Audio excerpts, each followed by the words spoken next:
Good morning, all of you. Let's go ahead. Okay, so we have covered house property, remember? House property charging section, quickly tell me. House property charging section, all of you. Type, or unmute yourself quickly. 22, correct. Yes, tell you. Yes. Okay, and then we have covered from 22 to 27. 27 you have not done that section number, but that will be doing in the another chapter, right, everybody? All right. After that, we move to another head of income, that is income from salaries. All right, everybody. And charging section for the same is what? Charging section 15. What I told you, charging section means what? The section which tells you that we will levy income tax on such particular income. Only if the charging section is satisfied, then the next sections or the henceforth sections are applicable. If charging section itself is not applicable, then the entire head of income is not applicable. Simple. It is basically an eligibility criteria for that head of income. Okay, eligibility criteria. Right, Ilya? We'll go ahead. So what is one of the most important, understand now, what is the most important relationship in case of income from salaries between the payer and the payee, bacho? All of you? Which is the most important relationship between payer and payee for income from salaries? The person is paying salary and the person is receiving salary. What is the relationship between them? All of you? Principal and agent, or employer and employee, or both? It is only employer and employee relationship. Very important. Very important. It is only employer and employee relationship. Or we will say that wherever we see employer and employee relationship, we'll say the recipient is what? Is getting salary or income from salaries. Is it okay till here, everybody? So if employer-employee relationship is not there, the income is not income from salaries. Clear till here? Fine. And then we also discuss how do you decide what is employer-employee relationship? I told you mainly there will be more or higher control and supervision in the work, okay, of employee compared to work of the agent, isn't it? That day-to-day monitoring, day-to-day targets, all of that will be where, but mainly in what? Employer-employee relationship. There will be more control, more clauses or conditions put in the offer letter. For agent, but just a target is given and he will do it as he likes, okay? Or as he likes means the main work is to be done. He will get commission, bonus, etc. for his work. So he is not directly controlled on day-to-day basis by the principal. Plus another important point I told you, we were discussing the concept of moonlighting also, correct? At that time I told you the agent can work with multiple principals regularly, normally, but employee generally works only with one employer at a time. Yes, Chelia, employee has a fixed working schedule, fixed salary also, isn't it? Agent, there is no fixed working schedule, no fixed fees also. Clearly? All right. So when was the first time you heard, let me ask you, okay? When was the first time you heard the principal agency relationship in your course? CA, CS, CMA, whatever.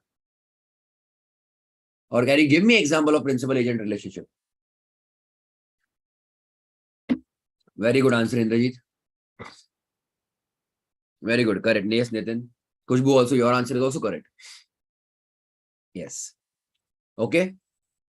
I think mainly we heard this word or majorly in case of Partnership Act. Partnership. Remember till here now? Partnership Act. Remember, every partner is a principal as well as agent of every other partner. Correct? Did they use the word every partner is employer or employee of any other partner? No. So does a partner control fully but to another partner? No. Okay. Yes, Celia? Understood, no? So the relationship between partner and a partnership firm, can I call them as employer-employee?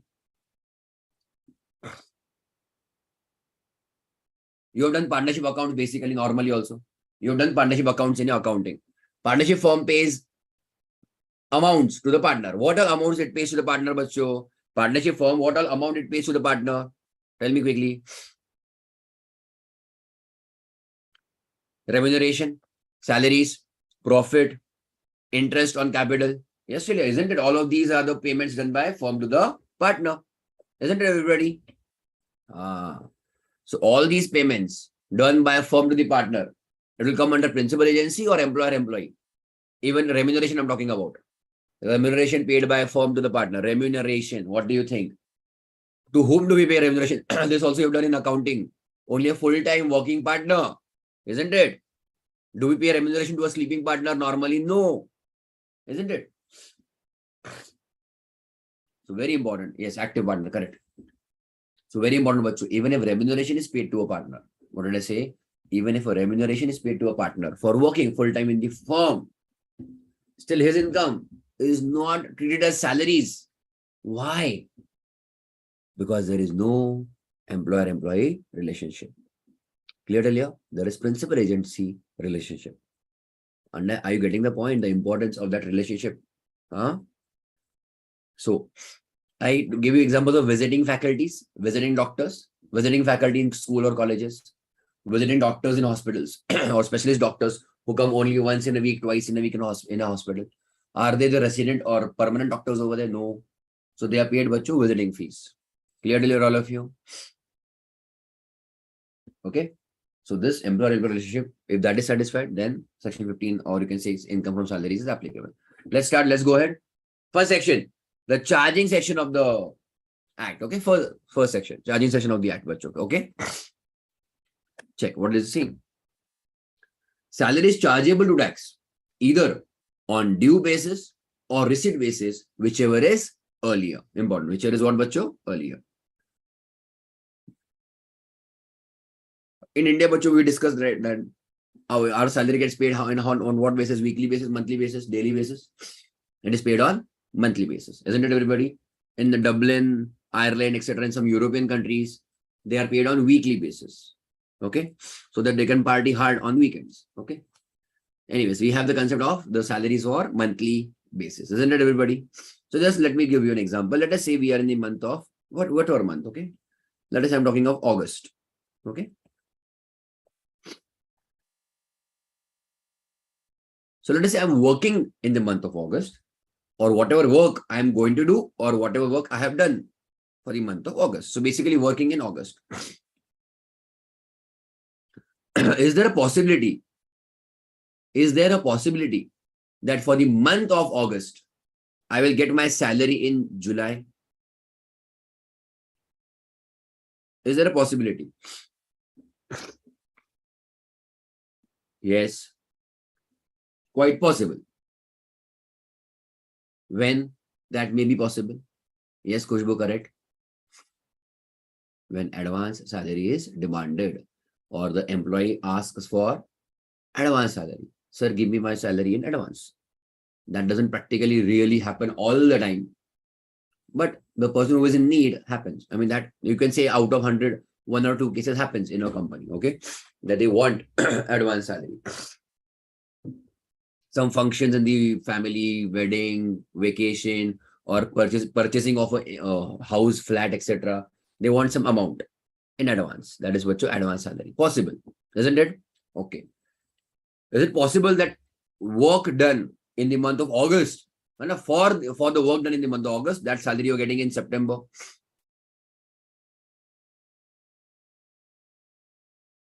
That is a very regular or normal case.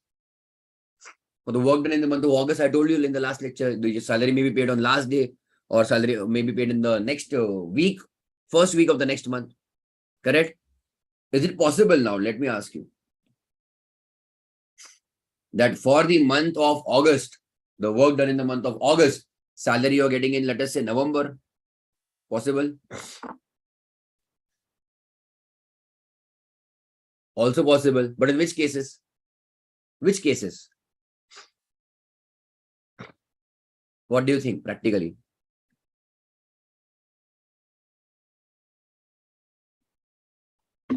Cash crunch company. Do you understand cash crunch company? Cash crunch. The company is having a bad time with cash flow. It is waiting for the this data to make payment so that it can make payment to the employees also. Isn't it? So they have a very bad cash flow management.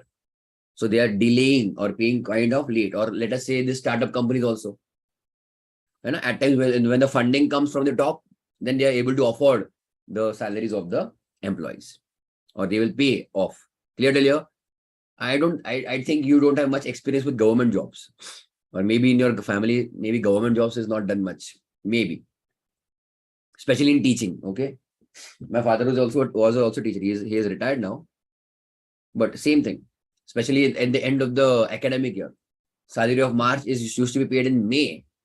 In normal cases, also salary should be paid by 15th or 20th of the next month. In normal cases, and for the month of March, used to be paid in May. Okay, year end. So that used to happen. There were some institutes you might have seen, maybe in Pune or somewhere else also. I'm talking about again educational institutes having again a bad cash flow management for 2 years. The salary were not paid. Imagine 1 or 2 years. You know? Anyways, so that is also quite possible. Fine. So if the salary is received before the work, that is advance salary. If the salary is received after the work, that is regular.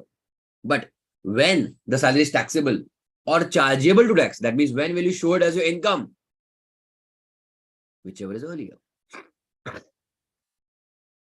Now, why this becomes important, especially for the month of that fag end, we call them as fag ends, means end of the period. Okay, let us say for the month of March. No, you worked in the month of March and you received a salary in April.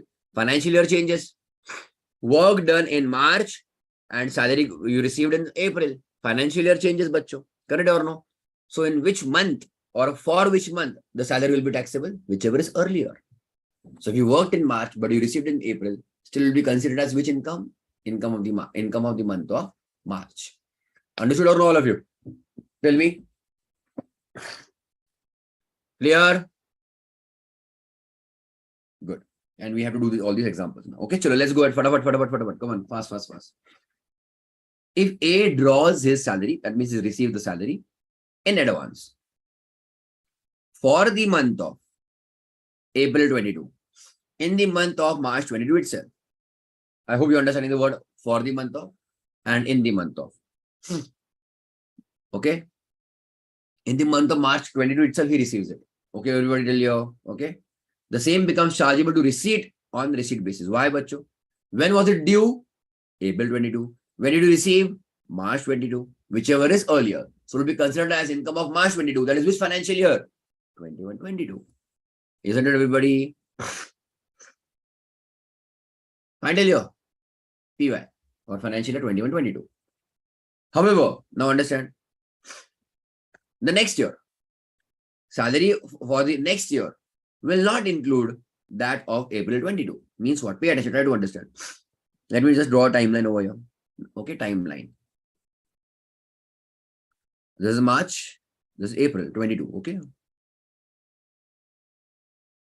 Final year, they are saying that salary for the month of April 22. When was it received? Tell me.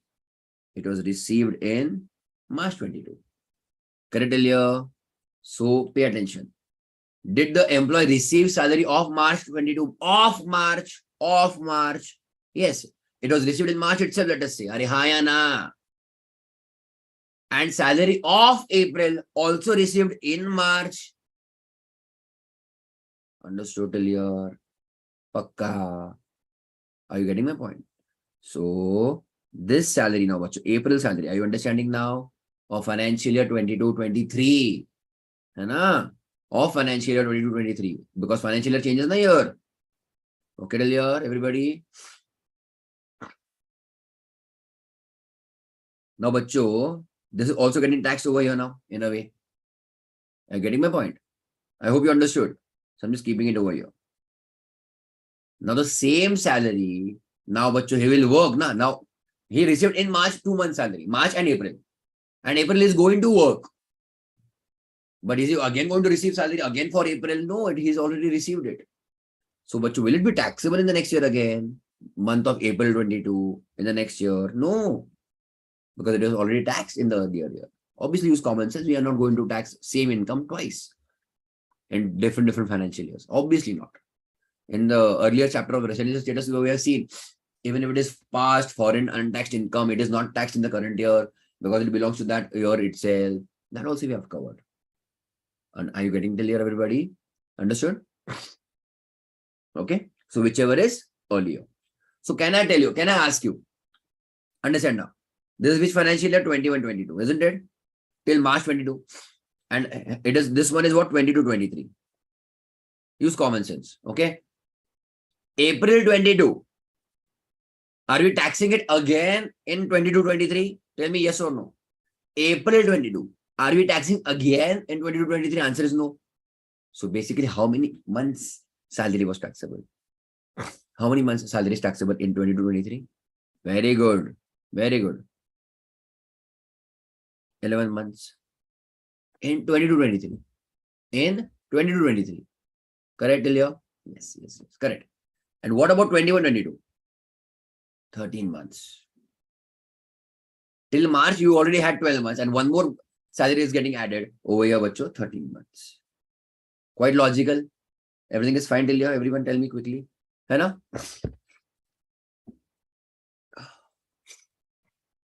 Good. We'll go ahead then. Sure. The salary of AY 2024. AY, they have written AY here. That means what? PY 22-23. Will not include that of April. Hai na? Another example. If salary due for March is received by A later in the month of April 22, it is still chargeable in under 21-22. Due is when? March 22. Received when? April 22. Whichever is earlier, March 22. March 22 is which financial year? 21-22. On what basis? Due basis. Obviously, salary for AY 23-24 will not include that of March 22. Why? There is no connection as such. The only connection is what? March salary is actually paid in April. But whichever is earlier, we know that. Are you all understanding what I'm telling you, everybody?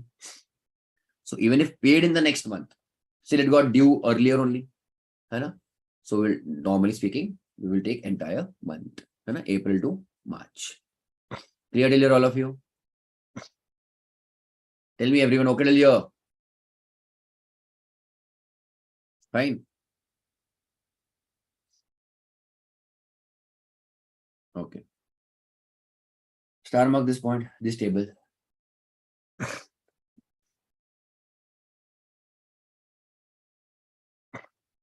Ready? So, types of income and the head of income where it is applicable.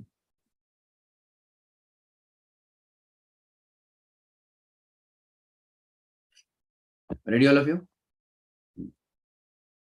Commission received by a director from a company. Commission received. That goes under salary. Okay, he's a director, but if he is a whole-time director and he's receiving some kind of commission, even if the name word uses commission and employer-employee relationship is there, we'll put it under income from salaries. Okay. See, if employer-employee is there, then the wordings doesn't matter much. So bonus, commissions, basic, whatever you want to call it, it will be all same. It will go under income from salaries. Okay, clear all of you? We'll go ahead. Give your 5-star.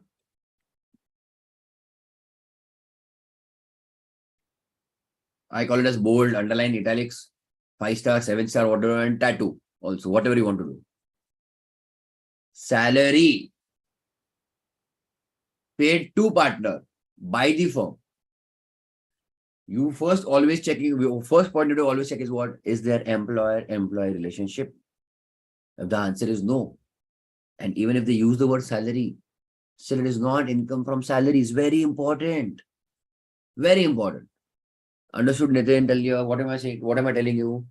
First stage is what? Check whether there is employer-employee relationship. Employer-employee. If the answer is no, then even they use any word for making the payment, still we will say it is not income from salaries because there is no employer-employee relationship. Clear till here, all of you? Okay. Bolo.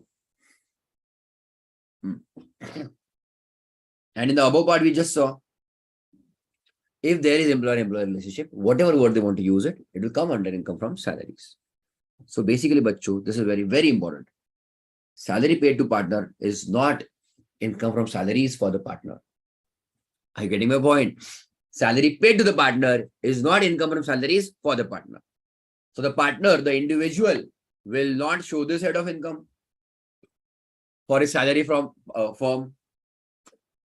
Understood or no? He will show under which head of income?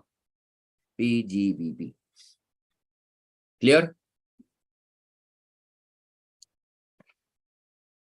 Next one. Sorry. Next one. Director who is not an employee of the company. Sorry. So I hope you can see the difference between this and this. Here the purpose is saying he is not an employee. So no employer-employee relationship. So this is not income from salaries. So it can go under PGBP or IOS.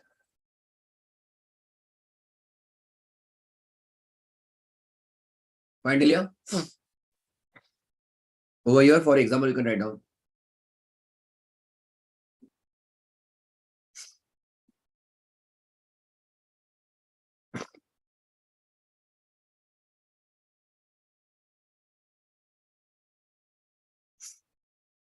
Director setting fees, for example, you can write down that.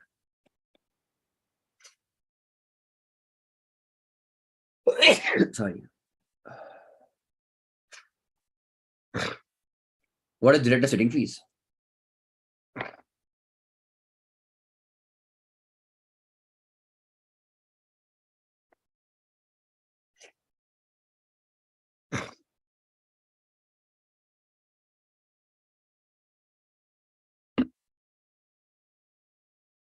Same like professional fees. Okay, good.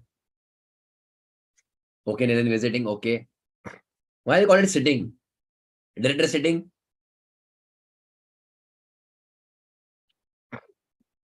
Very good, Mansi.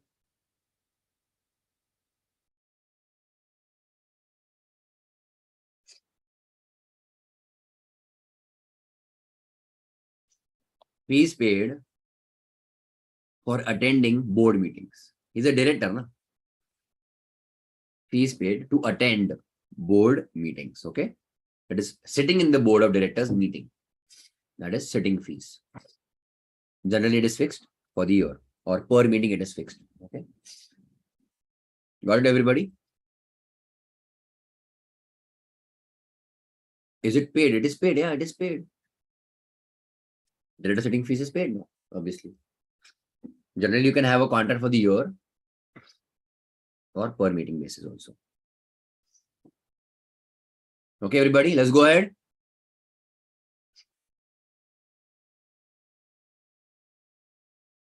Who gets profit? Director gets profit. Dividend, what are you saying?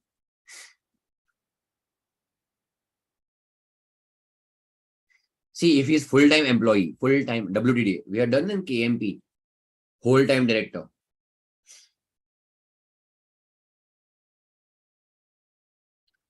I have given in company law also types of director. So director means what? If you look in the definition of company law, director means a director appointed by the board. So the director may be appointed for various purposes. He can be an independent director also. We don't have that concept right now at CA Inter also. Independent director. He comes only for this. Mainly is not involved in day-to-day affairs. Correct? Non-executive director. He is there for namesake but doesn't have much power. Then you can have managing director. One of the highest powerful person in the board of directors. MD, managing director. Whole-time directors. They are full-time employees. So whatever figure amount they get, that yes will go under income from salaries. But other directors, I told you, non-executive, independent directors, they are attending only board meeting. So there is no employment contract done with them. No employment contract. So fees paid to them will go under what? Other than income from salaries. Profit sharing, I'm not sure what are you talking about. Yes, I think okay. MD and all they get. And there are actually restriction. No ceiling limit on how much salaries you can pay to MD, etc. That is for some companies. Okay. Then emoluments received by college lecturer from college. Emolument means payment only. Payment. Okay. All different types of perks or benefits or amount only. Okay. But received by college lecturer from college. And check the another example. Just below that, the lecturer is paid for setting question paper, but by university. So here, but college lecturer and college, there is direct connection, employer-employee. Okay. But a lecturer is paid by university, there is no direct connection. The colleges are affiliated with the university. College is separate entities. College is a body corporate. Correct. College bachcho is your university, not university. College is your society or association. If you look always, whichever school or college you are in, I told you check the name first of the college. You will see so XYZ association or XYZ trust or XYZ society. Society. So, bachcho, your college is a separate body corporate. University is definitely bachcho, a separate body corporate. The lecturer is not, you can say, hired by, or the lecturer is not, you can say, employee of university. He was the employee of college, isn't it? But the university is paying him for setting the question paper. Then, bachcho, there is no employer-employee relationship. Clear till here? So, college lecturer and college, employer-employee, salary. Lecturer and university, no employer-employee, iOS. Okay. Purposely, we are not using the word PGBP over here. He is not in the business of setting the question paper. Okay. Salary and income from iOS. As it is not, since it is not received by the employer. Oh, sorry, received from the employer. Ready? Another important. Salary received by a member of parliament or a state legislature. Just a couple of days before, I was listening to the, not listening to, I saw something about salaries of our members of parliament, prime minister, etc. For example, Delhi minister, I think that ministers in Delhi, they are paying themselves around 4 lakh rupees per month as salary. Then some other states are paying around 3 lakh rupees as salary to the chief ministers. Prime minister, I think, gets around 2 or 2.5 lakhs, I think, as per month salary. And obviously, all these people, president, etc., all these your members, they get per month. Okay. Salary. Yes, tell you all of you. So basically, they are also paid salary in this range from 2 lakhs to whatever. Pension is different. Yeah, pension is different. Okay, everybody. Right now, I'm talking of active this members. But again, their income is not considered as income from salaries. The question is why?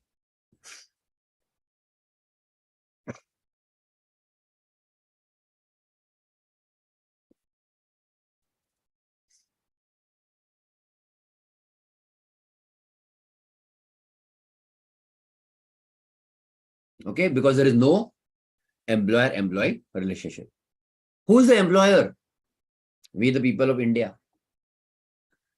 We have hired them, no? We are paying out of our tax money, the salary to them.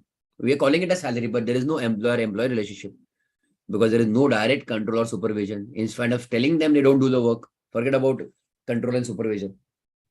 When we tell them they don't do, apart from that, they don't voluntarily also do. But is there direct control supervision? Is it a 9 to 5 job? Are there targets? Are there yearly increment? Is there any office politics normally? Nothing like that. Right? So since there is no employer-employer relationship, it doesn't come under IO under salary. It is not business, obviously. So it should go under iOS. Remember?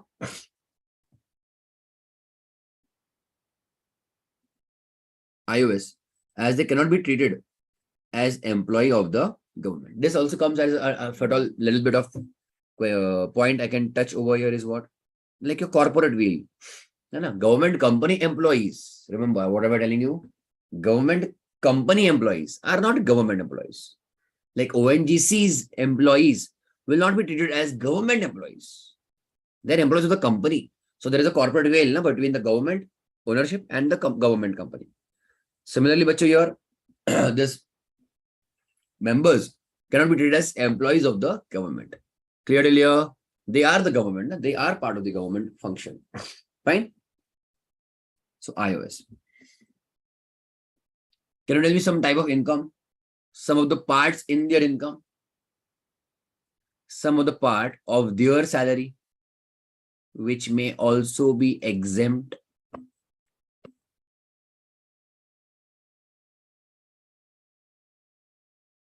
Very good, Mansi.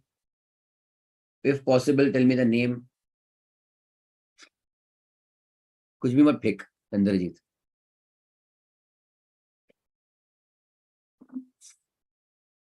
Which part of their salary is also exempt part of salary? Yes, Mansi, correct. Foreign allowance. Nice. They're attending Parliament of UK, na? Yes, Mansi, correct. No, beta, no kuch nahi. You don't remember only. 10, section 10, 17 something, no? Daily allowance and constituency allowance. Daily allowance and constituency allowance. Do you remember from the chapter number 4, exempt income, section 10? Okay. Go back there and check. Which page number it is, Mansi? 4 point in our textbook, if possible.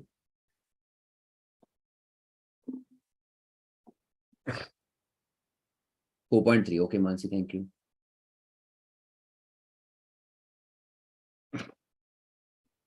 Okay, all of you, did you understand? Give a star mark. I mean, you've already given a star mark there, but you have to remember this, not me. Yes? Okay, so this was just again another test.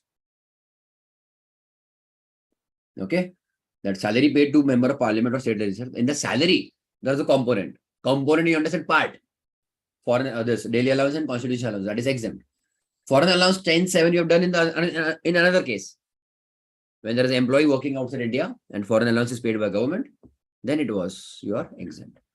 Next one, a very important, I mean, from conceptual clarity point of view. From conceptual clarity, pay attention. Film actor receives rupees 4 lakhs per month.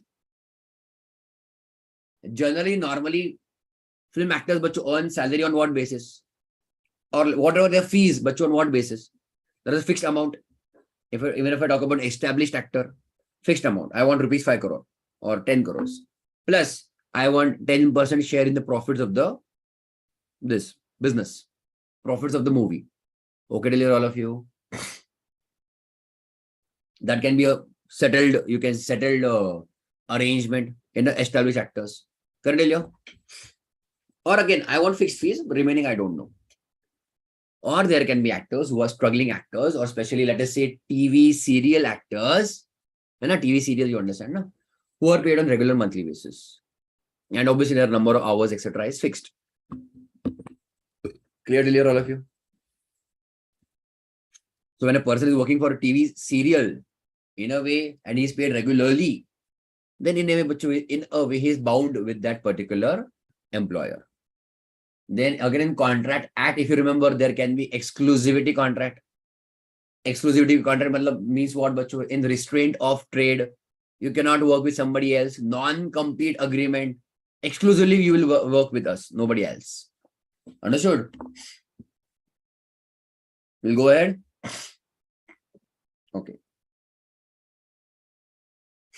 Film actor, example, okay, receive rupees 4 lakhs per month in Dharma Films. Dharma Films is obviously producer or company. He acts in various films produced by various producers. But remuneration is paid to Dharma, and remuneration is paid to Dharma Films by the producers. Basically, how many people are involved? 3. Actor, 1 producer company or 1 company basically, and various producers. Producers means what? But those who are investing their money. Clear, Delio? Now, how is the chain moving? Who is paying who? Various producers, but different producers, they are paying to Dharma Films for the work of that actor.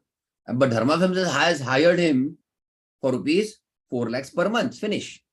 Isn't it, everybody? So is the actor bound or no?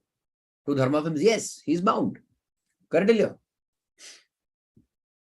So whatever movie, whatever scripts they give, in normal speaking, he will have to do them for Dharma Films. Now there is employer-employee relationship. But check on the second case example. Film actor acts in films and producers. In films and producers, different producers directly pay him. Is there now a employer-employee relationship? No. What do you think, Bachu? Under which head of income it will go? This last point. If at all you don't check in your textbook. Is it house property? No. Is it capital gain? No. So remaining what?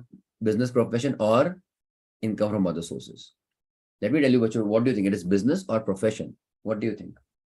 Obviously, you right now don't know the major difference between both of them. but बच्चों it is a profession.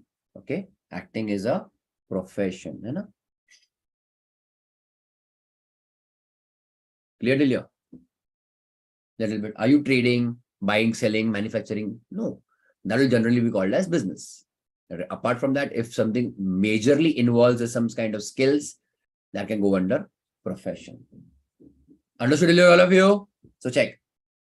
When this was the case, different producers paying Dharma Films and Dharma Films paying to the actor, that was what bacho income from salary. Hai na? Why? Because there is employer-employee relationship between Dharma Films and that actor, employer-employee. But when an actor works for different producers, then there is no employer-employee relationship. Nal bacho go under profession mainly. Or PGBP head of income will be applicable. That till here, all of you? Yes? Okay. So come to some questions. We'll do some questions. I'll tell you, bacho, in this chapter, okay? There are just 3 sections. Okay, second last, no, did not understand. Okay, pay attention. I'll write them over here.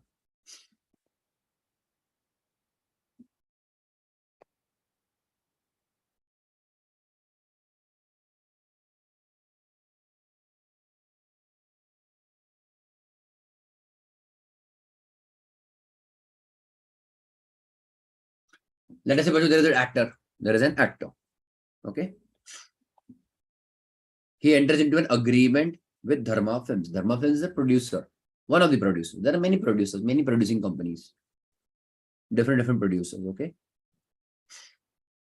So between Dharma Films and an actor, what contract it is? It is employment contract. Employment contract. Correct, Elia? Now, Dharma Films has hired him, okay, for rupees 4 lakhs per month. Is it okay till here also? 4 lakhs per month. Now, obviously, if the Dharma Films is paying him money, they'll also obviously take service from him of working in the movie. Now, the movie may be produced by Dharma Films or the movie may be produced by other people. Production means what? Mainly getting the money or giving the money. Simple. Yes, till here. So Dharma Films is sending him for a movie which is produced by somebody else. The producers will give money to Dharma Films, all the money, whatever, for his service. Are you getting my point, everybody? Yes, till here. But Dharma Films is going to give him what? Rupees 4 lakhs per month because there is employer-employee relationship. Generally, this happens especially for a struggling actor. He gets 1 or 2 movies hit, then a good production house can hire him for a 4-year movie deal, 4 movie deal, 2 movie deal, that for the next 1 or 2 years, you will do a movie with us. And they cannot reject it. Correct. So Dharma Films is the employer, correct. And they are so SSR is the employee, correct. Understood, clear, all of you? Clear? Fine. Let's do one question, everybody, quickly. Okay. I'll tell you, there are only, if we'll compare house property and salary chapter, obviously we'll find salary quite lengthy. Okay. It is lengthy. But we'll be surprised in this entire chapter, we have only 3 sections. 3 sections. 15, 16, 17. That's it. And after that, only because of 3 sections, but we have lots of syllabus. It is a lengthy syllabus compared to house property. Okay, and lots of things you have to remember. Ready, everybody? Look at question number 1. So come on that page, everybody. Page number 1. Sorry, question number 6.34.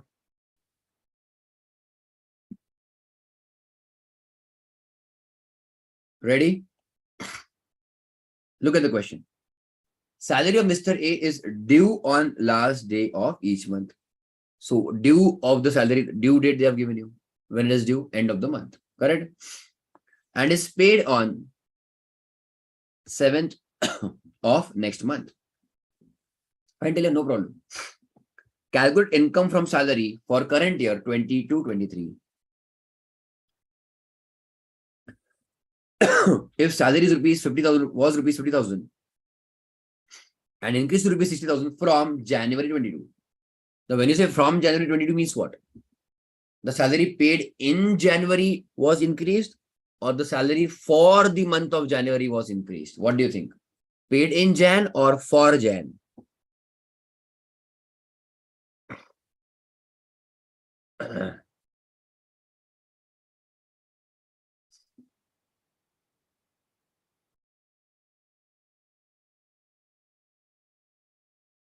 Let us say, but you are getting your stipend from your employer. Stipend, you understand? Articleship you will do.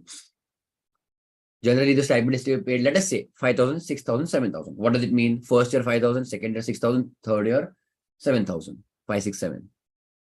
When your stipend will be increased, bacho, for the 12th month or after 12th month? Are you getting my point? After 12 months. That means your salary will be increasing from 13th month. Hai na? Simple, no? So here they are saying that your salary will increase from January. That means salary belonging to January. Are you understanding my point? That means the work you do in January, that work in January will be eligible. Correct. For a higher salary. Okay. Fine, tell you. And one more point. Salary of April 23 is received in March 23. Okay. Which kind of example is this? Advance or delay? Is there arrear or advance but salary? This is advance. Correct. Okay, everybody. Calculate income from salary for AY 23-24. Ready, everybody? See, first couple of questions, I'll be doing lots of basic things also.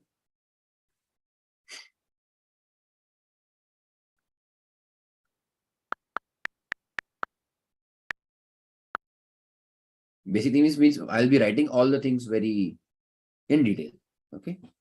So you'll feel we are writing too much, but first couple of questions, we don't have to write it again and again. Okay.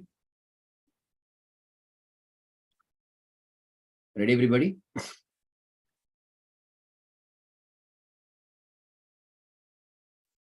Income from salaries.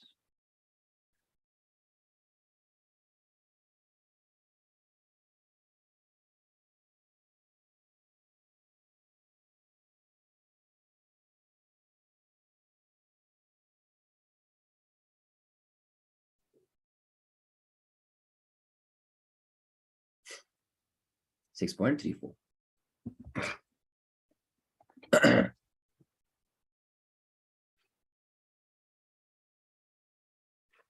Ready, everybody?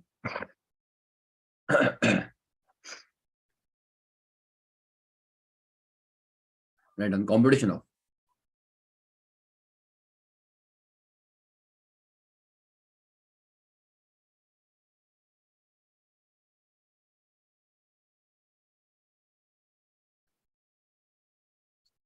income from salaries of Mr. A for AY 23-24. Fine. First question I'll do a little bit lengthy wise or properly explain. I'll explain it to you. And then later on, then you can just quickly do it. Okay. So month, okay. Due on, okay. It is when it is due.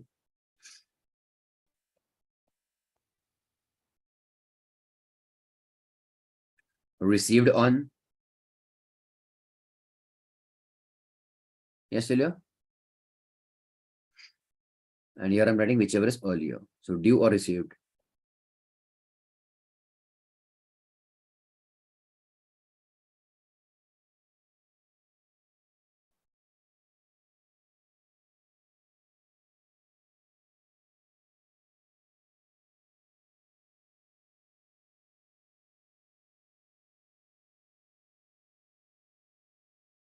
Whichever earlier.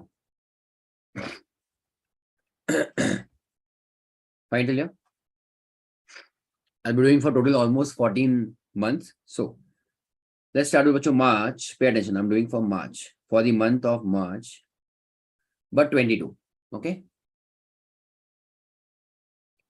Where is the salary due? For March 22, not March 23, March 22. When is the salary due as per the question, bachcho?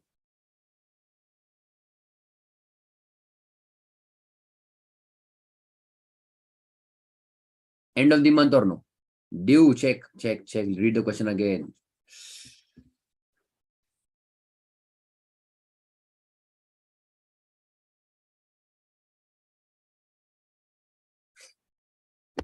Check the due date.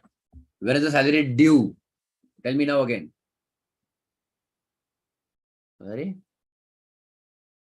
Just now I highlighted.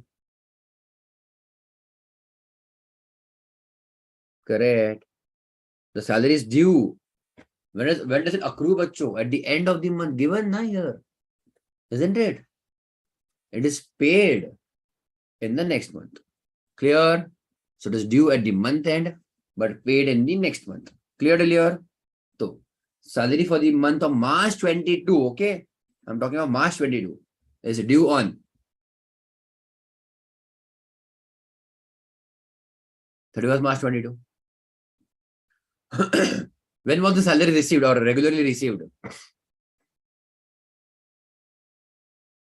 Tell me. First month, come on. Correct. 7th April 22. What is early? 31st March 22. And 31st March 22 is which PY? 21, 22. Very good. Clear, Delia? Are you doing anything for 21, 22? No. We want for PY 23, 24. PY. Okay, everybody? Chalo. So quickly I'll go right on all the months.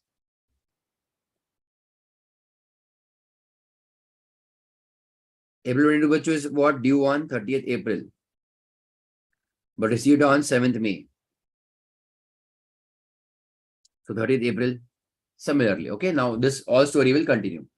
Yes, still all of you. May, 31st May, 7th June, 31st May.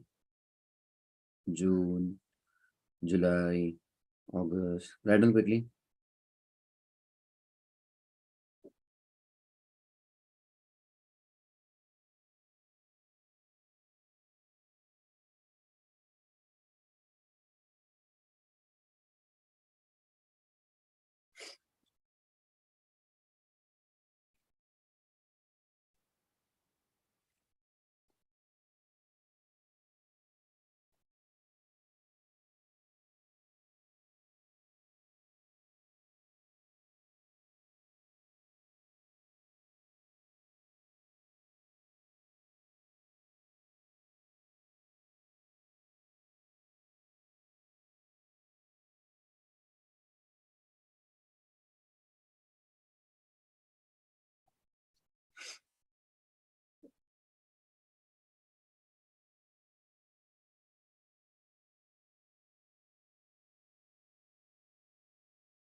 I hope all of you are getting till here. Everybody tell me.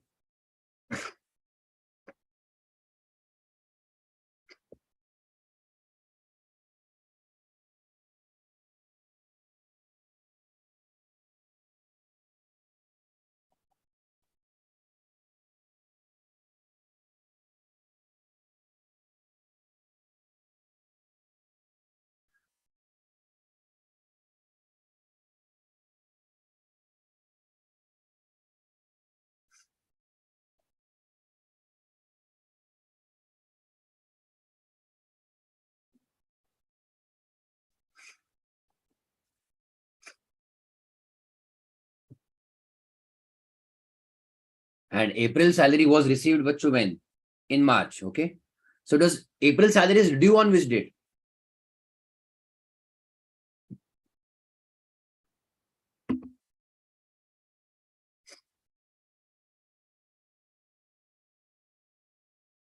Remain all of your answer. April salary April 23 salary is due on which date?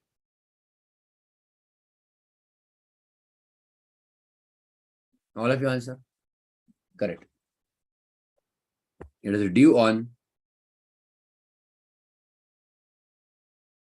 30th April. The salary is not due unless you don't work. Simple. The salary is not due unless you don't work. Or salary will be due only when you work. Correct, Elia? So only if when you have worked for the month of April, the salary is accrued or due as such in the month of April, but received earlier now. I'm taking it as 31st March 23. Point, Elia? Was received in the month of March. Okay? Now, what is earlier?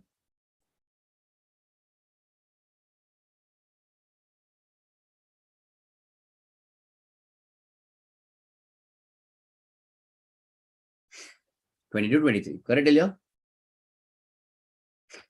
We'll go ahead. Therefore, next line.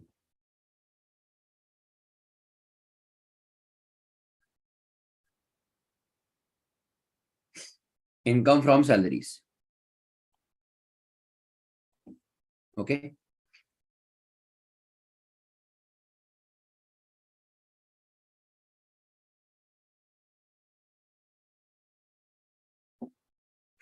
What do you think, Bacho? Pay attention now. How much was the salary from here? From April onwards. Have they given to you in the question? Tell me. Kushal Arora, very good morning.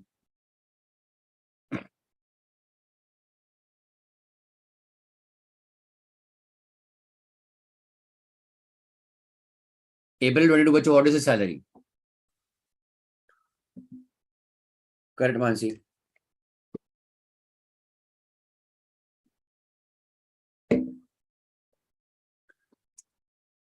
All of you, check. His salary was 50,000 and was increased 2 rupees 60,000. Okay, I made some mistake here. From January 20. Okay, make it 23. Make it 23. My mistake, 22, 23. Yes, you are right, Indrajit.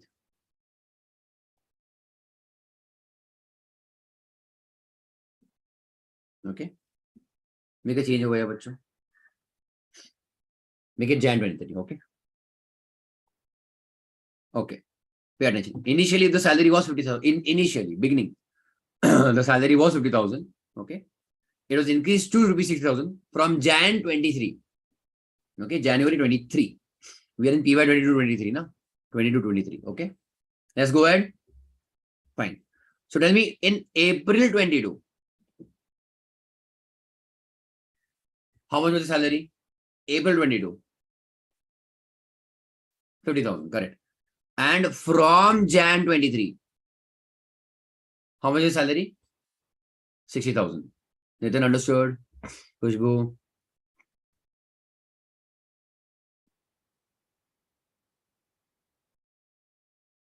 Nathan? Khushbu, tell me. Understood?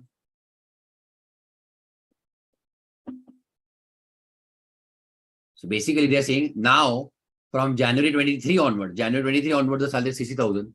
And before that, the salary was 50,000, 50. Okay, simple. So now tell me, initially salary was rupees 50,000, 50.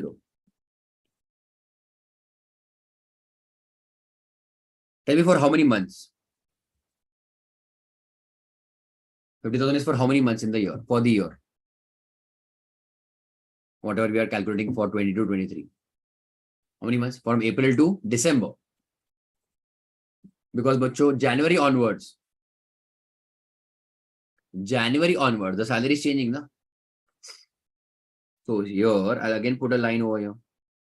Because salary for the month of January is increasing. For the month of. And over there, we'll take from April to December. Any problem?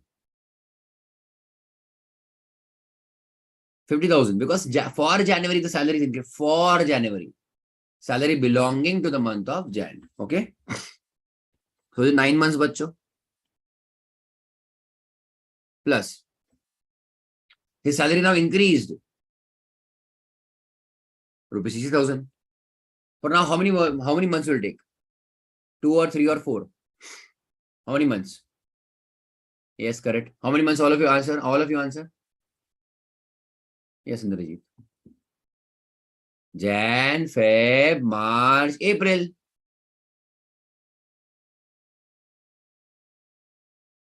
Why do we did this table? To understand which month's salary is taxable when for this chapter. As per section 15, 1.5, section 15. Now, whatever salary we are taxing in 22-23, whatever salary we are taxing in 22-23, that much breakup we are doing now. If you understood, how many months are we taxing in 22-23? First of all, for that, you look in the last column. The total 13 months we are taxing, if you understood. So my total has to come to 13 normally. That is another logic to understand. Correct. But look at the table also. That's why I have written over here. Even if it is April 23, it is getting taxed in 21-22. 22-23, sorry. PY. Clearly here. Even if the salaries of April 23 getting taxed in the earlier year. 22-23. So now 4 months remaining. All of you okay till here? So Jan, Feb, March. That was there. January. Salary of January. Don't forget. Salary of January. Fine. Give me this total figure.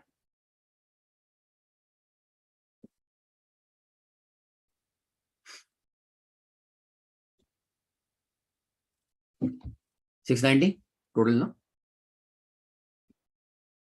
6 4s are 24, no? 24 and this 4.5. 690, no?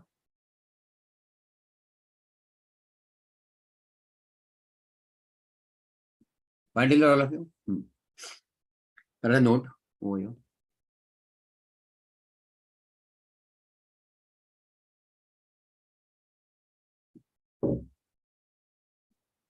Since salary of April 23.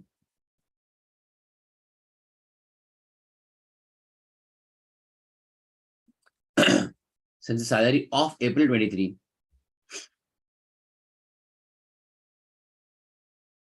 of rupees, how much? 60,000, no?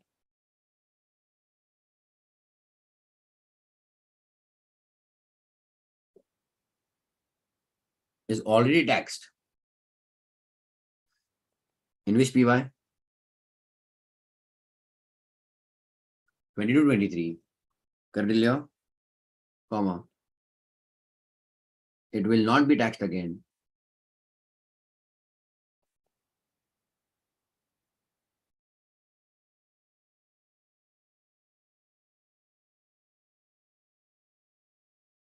In which PY? Next PY, na? 23-24. Cordelia, all of you. First question did. Finish. Right?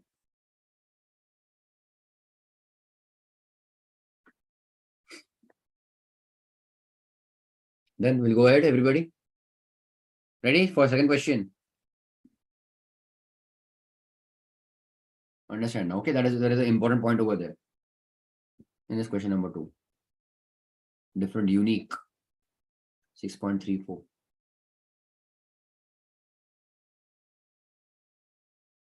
Okay, ready all of you? Question number 2.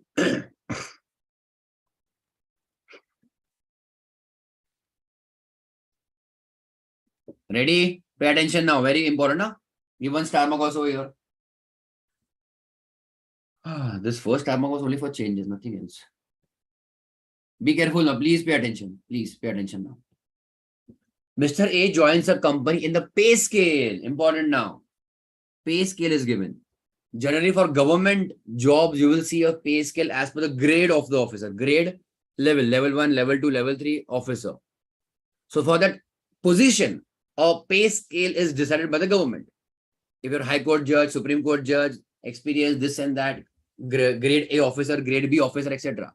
So grade means what? Level of the officer. Yes, Julia? So for that level, a salary is decided for the level. That salary decided for the level is called as pay scale. Now, what do you mean by that? Understand. What the pay scale is given 10,000, 1,000, 25,000. Understand. Once you join that pay scale, okay, once you are upgraded to that pay scale, this is your starting salary. I'm writing that, you also write down in the textbook. Starting salary for that grade. Okay, starting salary. Clear till here? At times, which the tax assistant becomes an income tax officer becomes commissioner, etc. Clear till here? So, for that particular level, the salary is given. So, obviously, the salary is per month basis. Okay. But the 10,000 starting salary. 1,000 is bacho annual increment. Increment, you understand the word simple? What do you mean by that, bacho, increment? Tell me quickly, all of you. What do you mean by increment? Increase. Increase. Correct. Increase. So that increase will be every year of rupees 1,000 per month. It is not 13,000, 14,000, 15,000 per month. So right now it's getting 10,000 every month. On the 13th month means after 1 year, they start getting 11,000. After another year, 12,000, 13,000. So annually, the salary has been fixed to increase by rupees 1,000. Yes. And 25,000 bacho is the ceiling limit.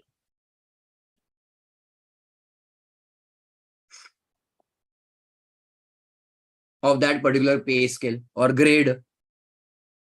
Are ha ya na, understood or no? Tell me. Are you getting the point here? What did you understand? For that pay scale, maximum salary paid is 25,000. Are yes, everybody? Fine. We'll go ahead. When did he join the bacho job? On 1st December he joined.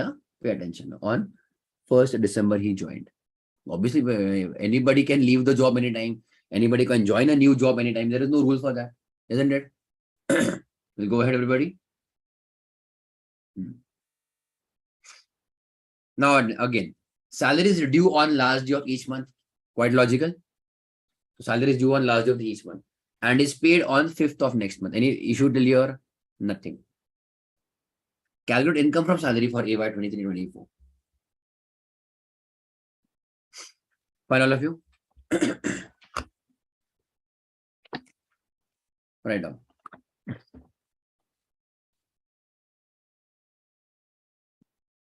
We'll go ahead, everybody.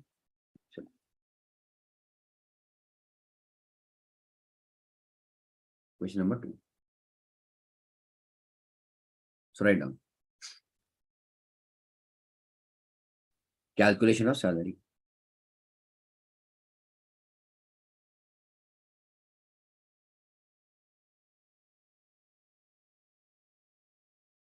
Basic salary. Find here?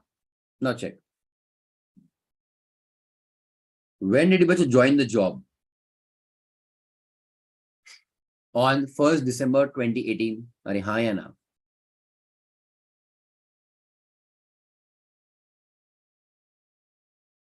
Okay. Have they given us his joining salary directly as such? No. That he joined at 13,000, he joined at 18,000. No. He just said he is in this particular pay scale. So we'll obviously assume he started at what figure? Rupees 10,000 per month. Correct, all of you? Now understand. Annual increment is rupees 1,000. Annual. That means after 1 year. He joined on 1st December 2018 at rupees 10,000 per month. Correct? But for or till which month? For, or you can say till which month his salary is rupees 10,000 per month. All of you.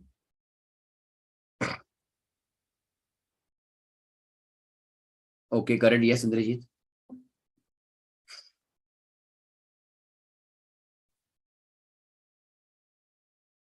I'll just take us one date before. A year means 365 days. I've told you in chapter number 1 also. So I'll take it as bacho.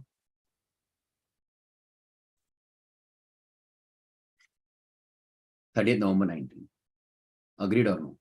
That means he starts working in the month of Feb. He starts working in the month of December 18 until November 19. And this period of this month, his salary is rupees 10,000 per month. Agreed? Tell me, all of you. Are bolo ha? Understood or no? Everybody, Nitin, got it? So I'm writing here.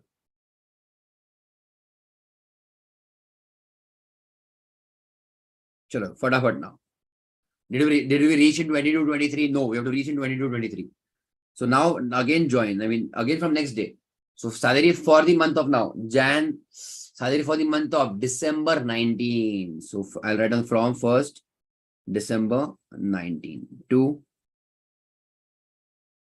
30th November 20. Rupees, how much? 11,000 per month. Then, bacho, you will write down properly. Yeah? From 1st December 2020 to 30th November 2021, rupees 12,000 per month. Finally, 4th from 1st December 21 to 30th November 22. Did we reach in 22-23? We have reached now, but you have not yet completed. Hai na? Rupees 13,000 per month. And one more we'll write but for the entire year from 1st December 22 to 30th November 23. Be careful. Rupees 14,000 per month. Hai na? We require for 22-23. Na? TY 22-23. Did you all understand till here? Tell me, Khushbu.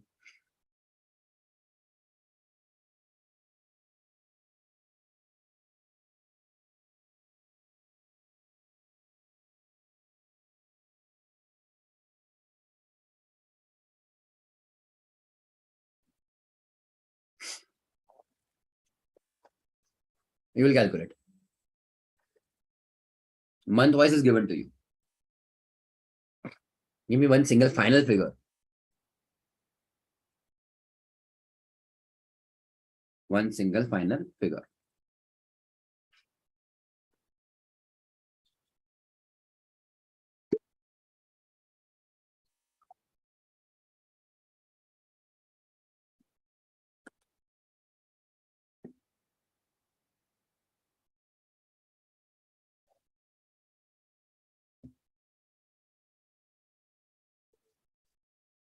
Come on, all of you.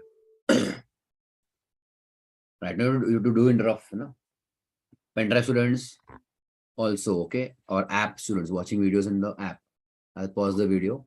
You also pause the video and try and give me answer. And then only after that you start the video again. क्या हो गया नितिन नहीं समझा question खुशबू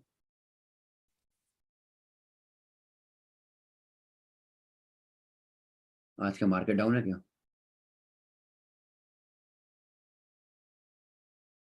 down है I want salary for the month of income from salary is taxable under current year. Down.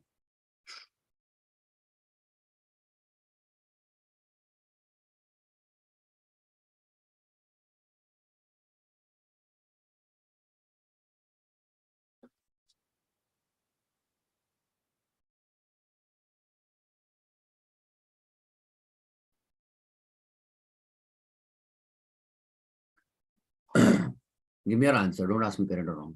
I'll tell you later on. But yes, but obviously, I want for the year. The data is given in front of you. The question is there in front of you. I solved one question already for you. And I'm showing you your in salary also for every month. Month wise, how much is the salary? You can take a guess, no problem. I am okay even if you give me wrong answer. That is fine. But I want you to think. I want obviously for 22, 23, 24 AY. That means what? April 22 to March 23. Simple. Why will I take tax November 23? I want from April 22 to March 23. Have they given you any case of advanced salary or earlier in salary? Nothing. So 12 months only. You know?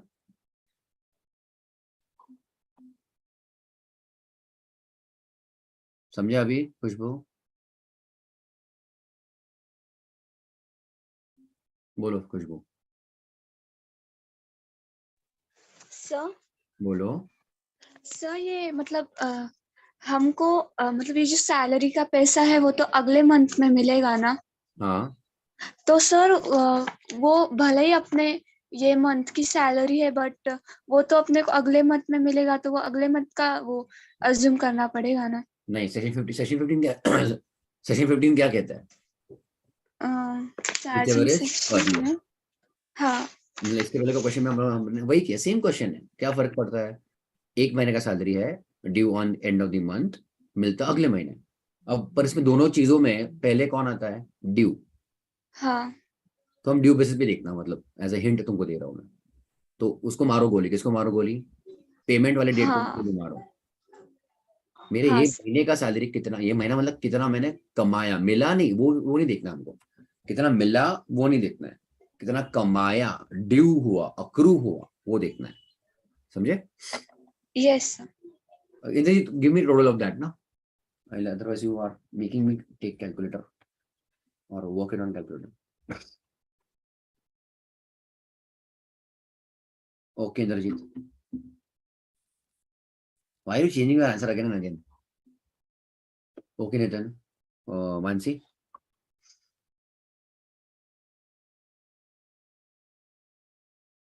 okay fine, ठीक है, no problem. Okay, okay, no problem. Okay, good. At least you tried. Good guys, no problem. See, the salary was due at the end of the month. Salary is due at the end of the month, correct? Given to you in the question. But paid on 5th of the next month. So what is early? Due. So just check on due basis. Due basis means what? What is my salary for a month? How much I'm paid in the month, that is not important because payment is in the next month. So what is due for the month? So now obviously I want what, bachcho? I want April. है ना? So basically obviously I want bachcho from April 2022 to March 23. है ना बच्चों? Clear till here? Now is there any case of advance salary or arrear in salary? Nothing. Okay, fine. But now I know one important thing, that my salary changes. Okay. First of all, I am concerned only with this and this. Fourth and fifth point, 13,000 and 14,000 rupees. That period as such, that period includes my 22-23. April 22 to March 23. Correct till here? Fine. My salary for the month, or for which month my salary changes. For which month? In 22-23. Again, tell me bachcho. From or for which month my salary changes or increases? Come on, all of you tell me which month onwards. December onwards. December onward, bachcho, my salary changes. Is it okay? Simple. So for the month of December, it is 14,000 and henceforth. So from December to March, 4 months. So from December to bachcho March, 4 months is 14,000 rupees per month. And obviously earlier, how many months will remain? 8 months. My total is what? 12 months only. Why? There is no advance salary or arrear, so total is 12 months. So December onwards, I know December, Jan, Feb, March, 4 months, my salary is 14,000 rupees per month. So remaining 8 months at earlier salary. Check over here. This part till November 22. Hai na? Understood everybody? So I'll write down. I'll break up this also now.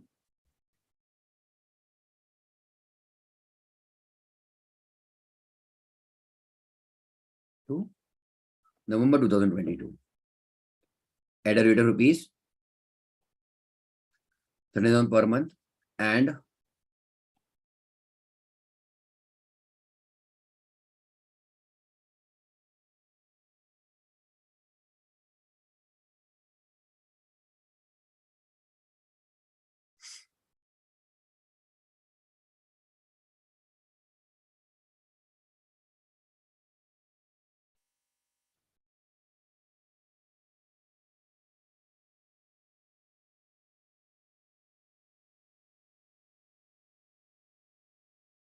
understood here?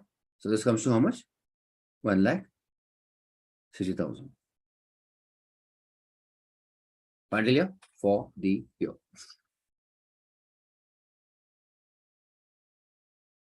Got it, everybody?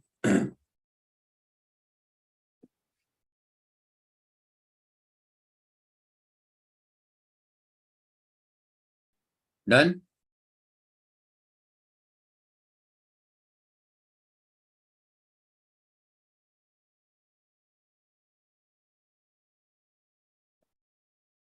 Third.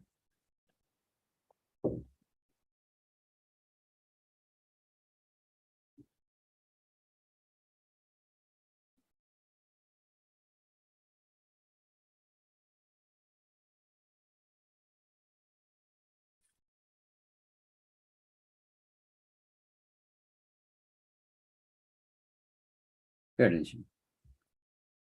Mr. A joins the company in the pay scale of 10,000, 1,000, 25,000 on 1st December 18. I'm doing it a very simple and a kind of repetitive question. Salary at the time of joining, but only difference is that is rupees 14,000. That means he's already a senior person now. He's gone to that pay scale, but in that pay scale, his starting salary is 14,000. So as on 1st December 18th, his salary is how much? 14,000.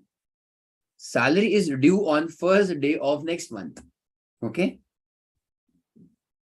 And it's also paid on 5th of next month. Okay, everybody.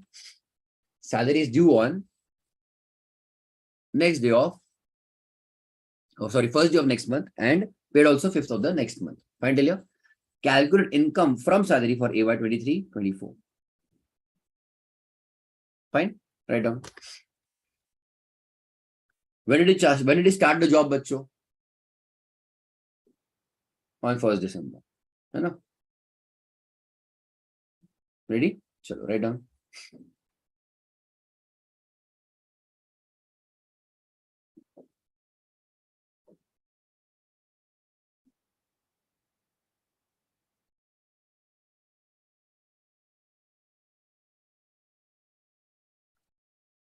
Calculation basic salary.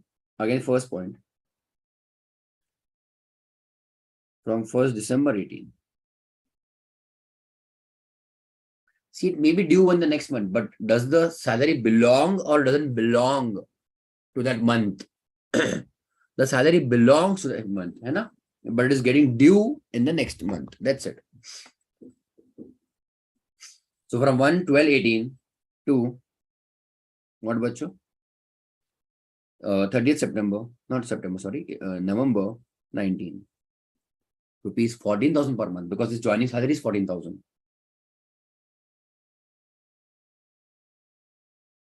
Fine.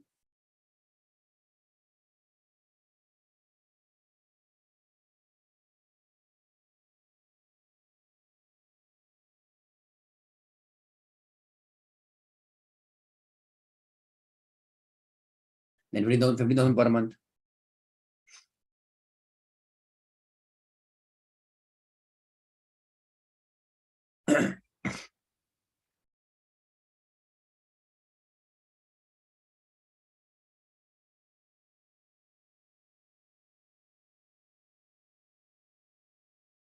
So 6,000 per month.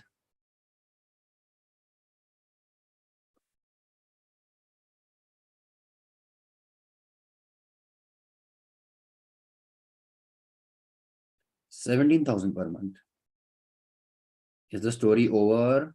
No. One more point remaining, na? 5th.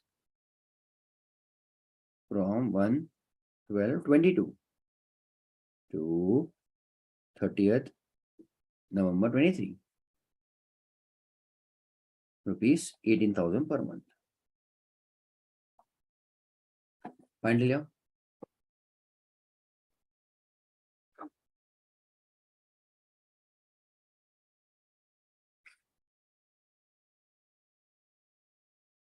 you will calculate. All of you will calculate income from salary. CMA pen drive students and app students, recorded lecture students. Stop the video and calculate, and then again check your answer.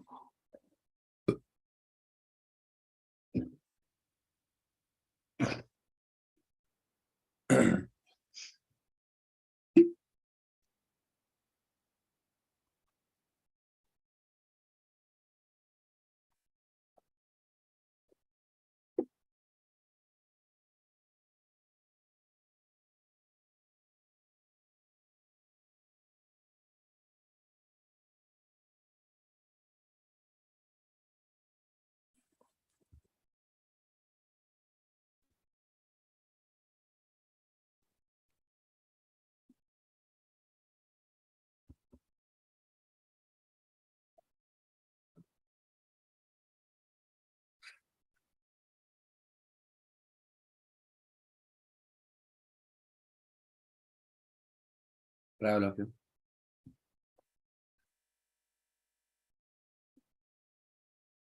Okay. Nitin. ठीक है.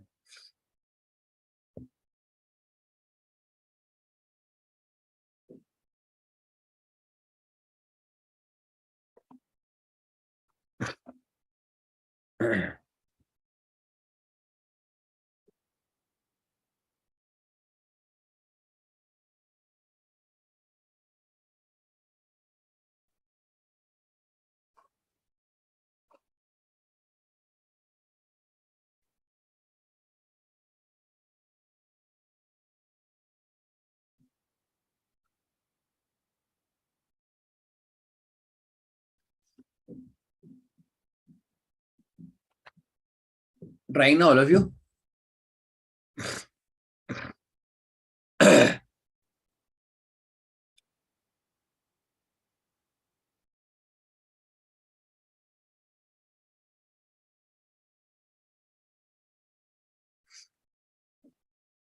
Okay, Khushbu.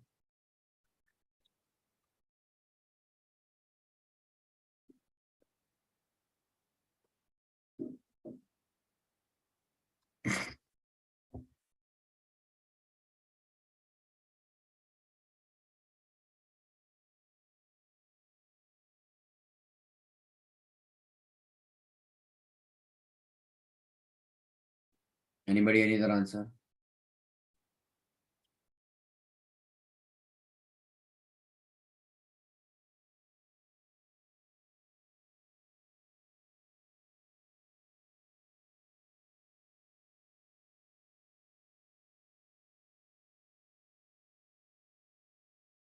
Okay, Mansi. किसका बचा answer अभी? इंद्रजीत का बचा है क्या?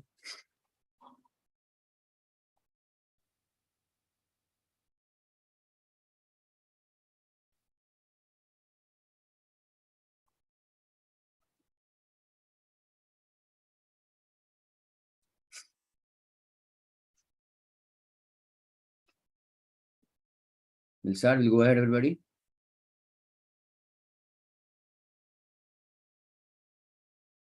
Hmm. 2,07,000, 6,000, 8,000, 9,000. All these answer I got. 1,92,000 also. Okay, great. Fine.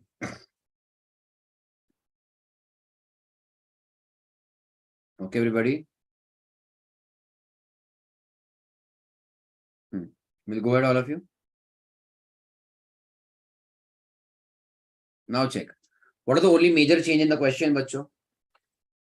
Salaries due in the next month as well as paid in next month.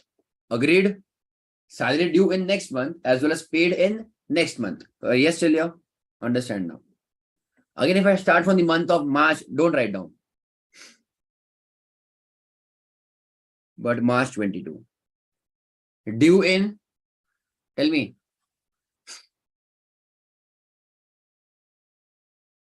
Due on, bacho, what date? 1st April 2022 and paid on 5th April 22. Correct, Celia? Are hi, Anna. So whichever is earlier is what now?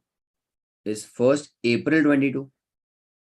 Is 1st April 22 in PY 22-23, which we want?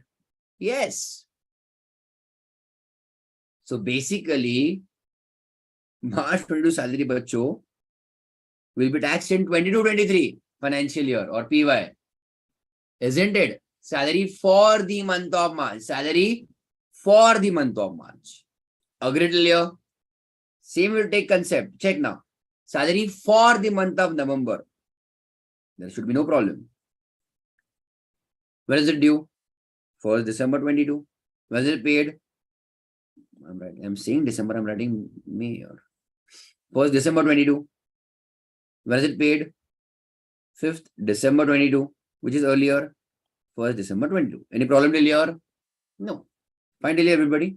Now check. Salary for the month of Feb 23. Due on 1st March 23. Paid on 5th March 23. What is earlier? 1st March 23. Clear till here, all of you?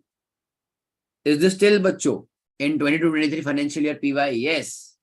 But check March 23. Due on 1st April 23. Paid on 5th April 23. Earlier is 1st April 23. But this is what now, bachcho, PY. PY 23-24, isn't it? So therefore, write this in, but okay, this is again, please write down quickly. Month due on, paid on, earlier. I have done a little bit in the rough for your understanding. Okay. Finish this table and we'll write down. Therefore, I'm writing for AY 23-24. Salary will be taxed.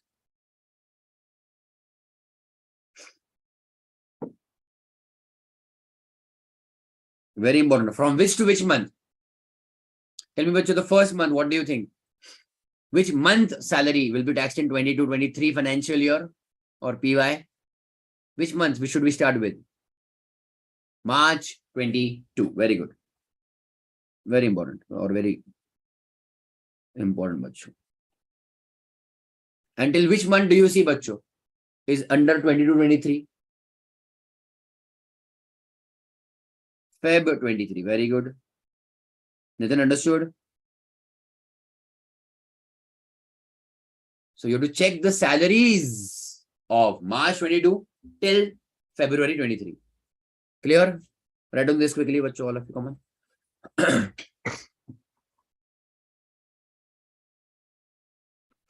Let me know once done, okay?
Done?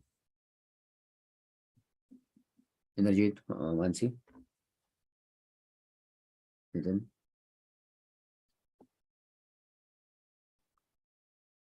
Okay. Now understand, pay attention. You have written already salaries also for the months. Okay, till here? Understand now. I want now March to what, bacho? My salary is changing from the month of December. Isn't it, everybody? So I'll be taking from March till November. Okay, everybody? So write down. First point. Therefore,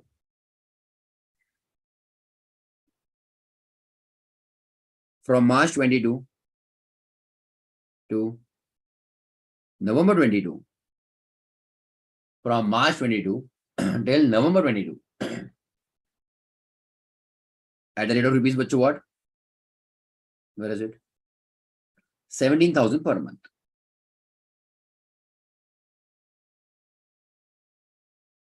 Okay. And from December 22, but to what, bacho? Feb, na?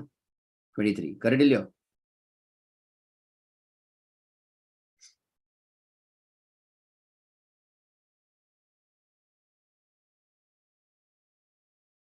At the rate of rupees 18,000 per month.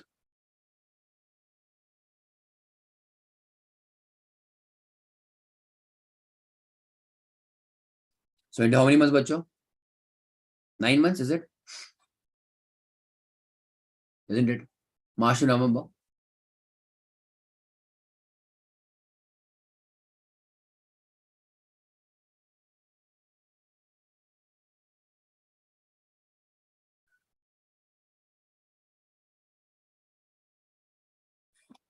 Two lakh 7. Tell me.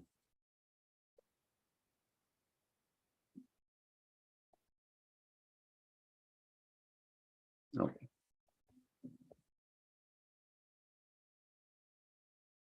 Two lakh 7,000. So one conclusion notes I'm giving you.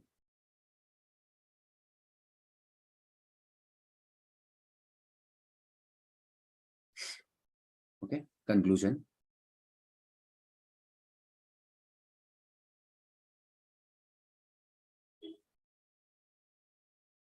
If salary is due on last day of the month,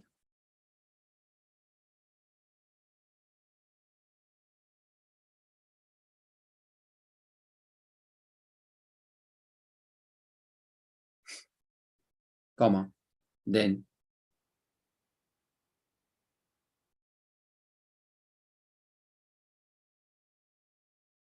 for PY 22-23, comma,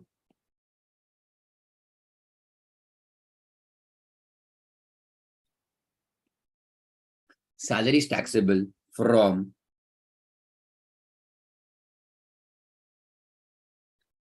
April 22 to March 23.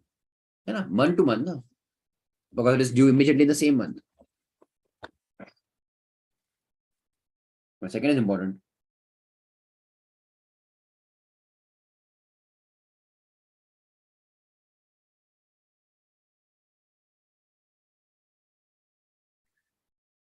If salary is due on, let us say, first day of next month,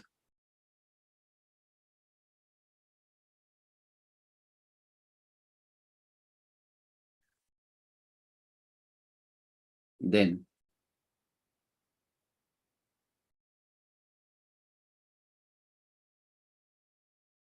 for PY 22-23,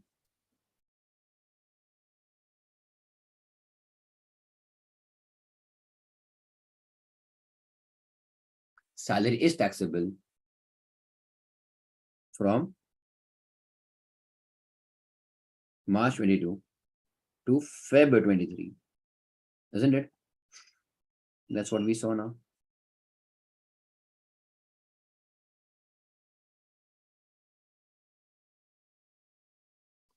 Fine, till all of you.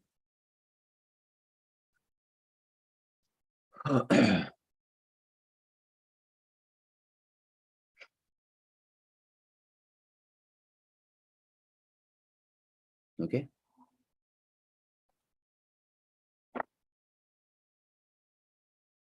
We'll take a break.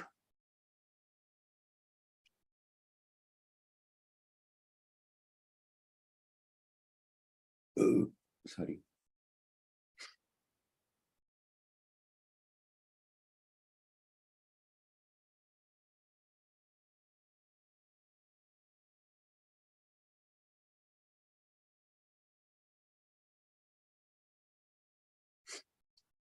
हो गया यहाँ तक all of you?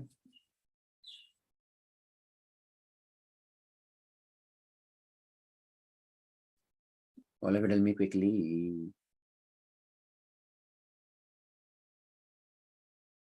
Cools.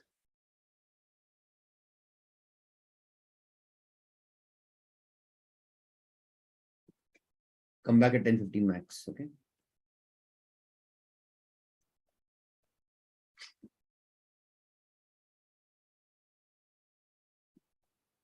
Okay, everybody.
Good morning Nagendra, कब आए पता नहीं।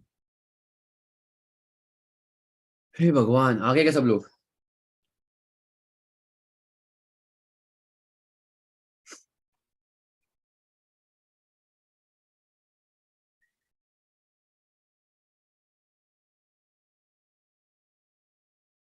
चालू करें?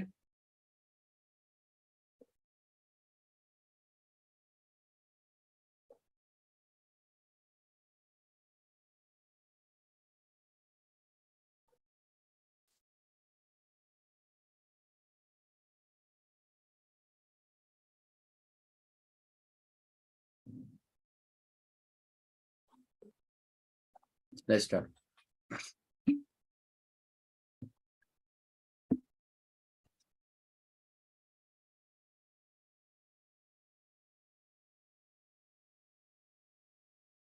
Okay.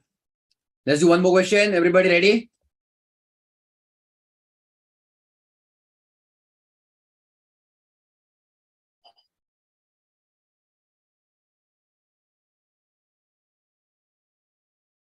Question number 4.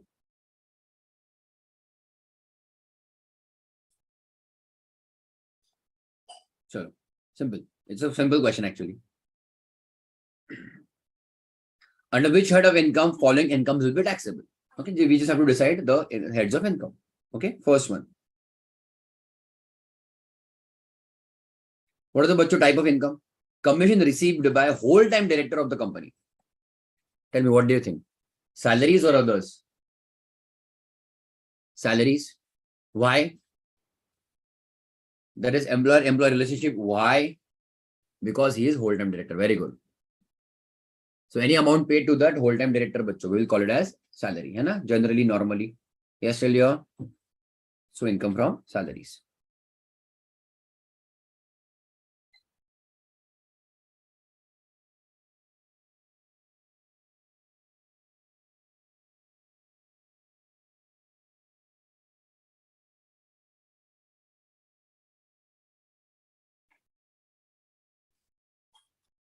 Finally, second, salary paid to partner by the firm. Salary, all of you. Taxable under. Tell me all of you quickly.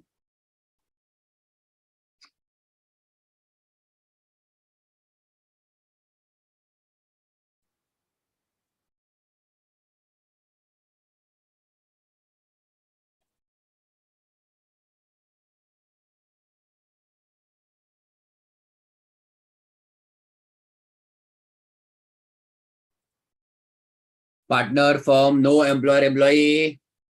Partner firm, no employer employee. Therefore, no salaries. You'll go under bachcho. And firm, you know basics. Partnership firm, you can create only for profit basis, profit intention, not for charity, etc. Correct, Ilya? Therefore, it is obviously business, profit making business. So it will go under business or profession. Okay, very important, very important. Salary to a partner is always PGBP. Okay. Third, commission received by director who is not an employee, IOS or PGBP. I'm writing in short now. Okay.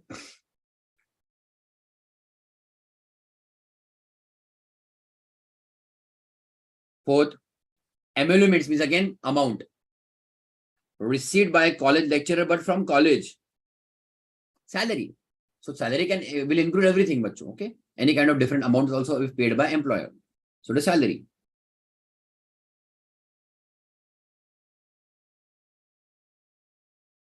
Fifth, lecturer is paid for setting question paper by university. What do you think? Very good. It is IOS, income from other sources, because there is no employer-employee relationship, and paper setting to a teacher is not a business or a profession. Sixth, salary received by member of parliament or a state legislature. IOS compulsorily. Correct? Because there is no employer-employee relationship, neither it is business. Shivan. salary received from employer for working part-time, also salary, and wages received by unskilled employee, still bachcho salary. Okay, wages, etc. There is employer-employee. They are taxable, no doubt about it. I'm not asking taxable or non-taxable. We're talking about which head of income. Every income is taxable normally, na? If it is not exempt, isn't it? So name will not matter over here. If you understand, see here, let them call them commission or emoluments, or you can say what? Wages. It is coming under salary. But there are cases where it is salaries paid, but it is not under salary. So don't just go in the behind the name. Check the intention and the payer-payee status or relationship. Yes, let's go. So 7 and 8 both are what? Salary.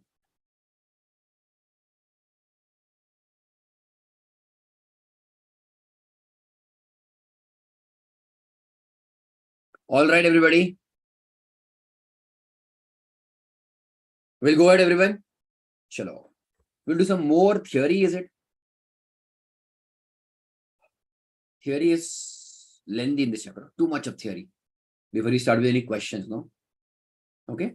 Chalo. Let's start. This table I'll quickly cover now. Full-time or part-time employment. Ready, all of you? Okay. It does not matter whether the employee is full-time employee or part-time employee. If there is employer-employee relationship, then that is completely okay. So even if you go for 4 hours in a day, and that for 4 hours you have direction, complete control, supervision. So we will say employer-employee relationship is established, and the income will be income from salaries. Once the relationship of employer-employee is there, but so this I'm telling you 1,000 times now, hai na? Employer-employee relationship is there, then it doesn't matter you're working for 2 hours, 4 hours, or 8 hours. Okay, it will be what your income from salary. Foregoing of salary. Forego. What do you mean forego? Or waiver means what?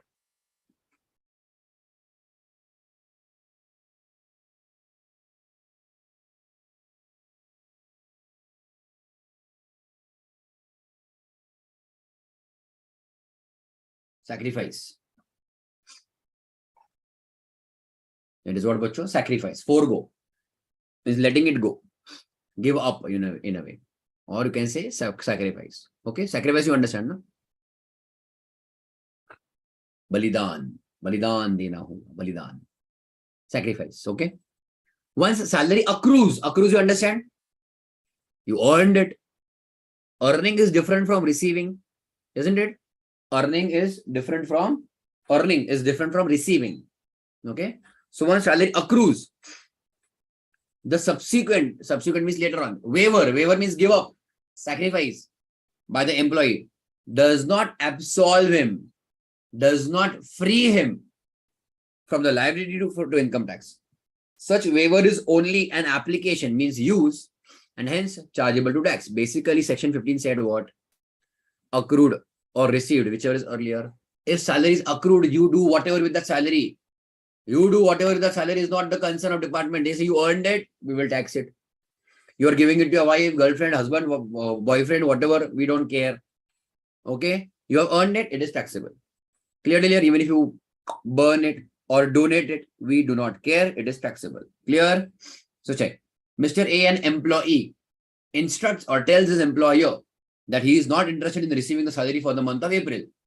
And the same might be or can be donated to a charitable institution. Such a nice, good-hearted person. He worked and he wants to donate his 1 month's salary to a charitable organization. So he's not even receiving it. But that money, that income got generated because of his working. No. So the money or salary got accrued. Donation is use of money. Donation is use of the salary. So first there came salary and then there was donation. Isn't it? Are you doing donation out of your savings? No. Are you doing donation out of loan? No. So you're doing donation out of that income which got generated. And that income was salary. So what you do or use that salary for, that is not relevant. Understood, all of you? So in this case, Mr. A cannot claim that he cannot be charged in respect of salary. It is only due to his instruction, or that is, it is only because of his instruction that donation was made. So the donation is only an application. Application means use. Okay, use of the income. Hence, salary will be taxable.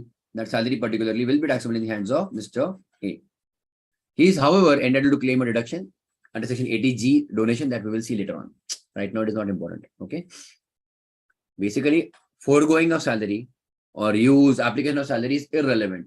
It is accrued, it becomes taxable. Clear, all of you? Surrender of salary, again, it is not asked much. Another question quickly.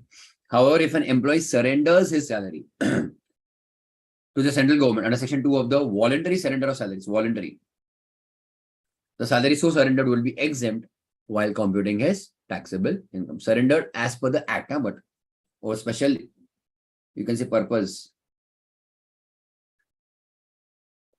Rule is there. They're going to voluntarily surrender. Like your VRS. Huh? VRS, do you understand? Voluntary retirement service. Yes. Fine till here. Then next one. Salary paid tax free. Understand? Okay, this is a little different. This means that employer bears the burden of tax on the salary of the employee. Try to understand.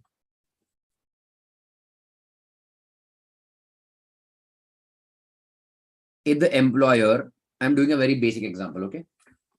If the employer, employee, both of them agree at rupees 15 lakhs per annum salary, okay? I will pay you rupees 15 lakhs. Correct, Ilya? Fine. Ultimately, bacho, understand, and ultimately, employee will not be able to enjoy entire rupees 15 lakhs. In a very basic, crude, raw sense, understand. Let us say employee gets rupees 15 lakhs in his bank account. No problem for the year. But ultimately, is there liability or no to pay income tax? I have been telling you this many times. Ice cream, chocolate, whatever you buy. Imagine 20-30% gone already after buying also. So it is like that. You got rupees 15 lakhs. Like promise by earlier government. Everyone will get 15 lakhs rupees. Okay, so you got 15 lakh rupees. Okay, but as salary, let us say. What do you think, bacho? How much are you able to actually enjoy or use it? What do you think? For that, you should start with the calculators. You should start, bacho, you're using a calculator. What will I do? 2,62,500 plus 4% is what amount I have to pay back. Or basically that will be tax amount. Isn't it? Remember or no? After 10 lakhs, 30%. So 5 lakhs into 30%. Well, that is 1,50,000. Starting 1,12,500.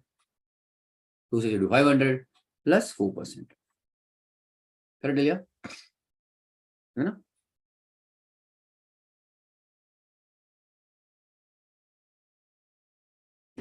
Something around 2,73,000. Okay, I'm writing here in bracket dot. Not dot, sorry, in bracket.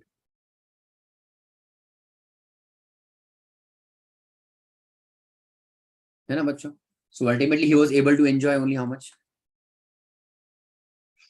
12.27 lakhs. Is it okay? No, at least do you see the main difference between gross salary and in-hand salary? And we have not even gone into too much of details. He got bacho offer letter of 15 lakhs rupees per annum. In hand, how much he's getting now? Are you getting the point?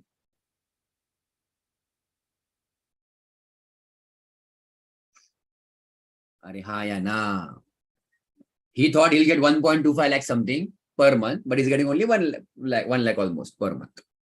Understood, all of you?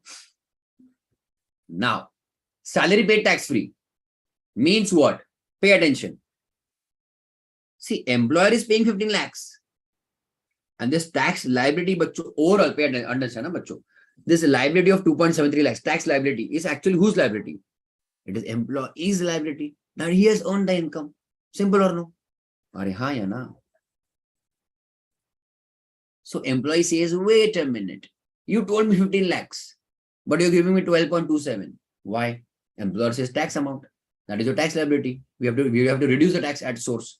Deduct the tax at source. So we'll pay 12.27. He said, no, I did not come with this agreement or this arrangement. I don't know. I want 15 lakhs in land.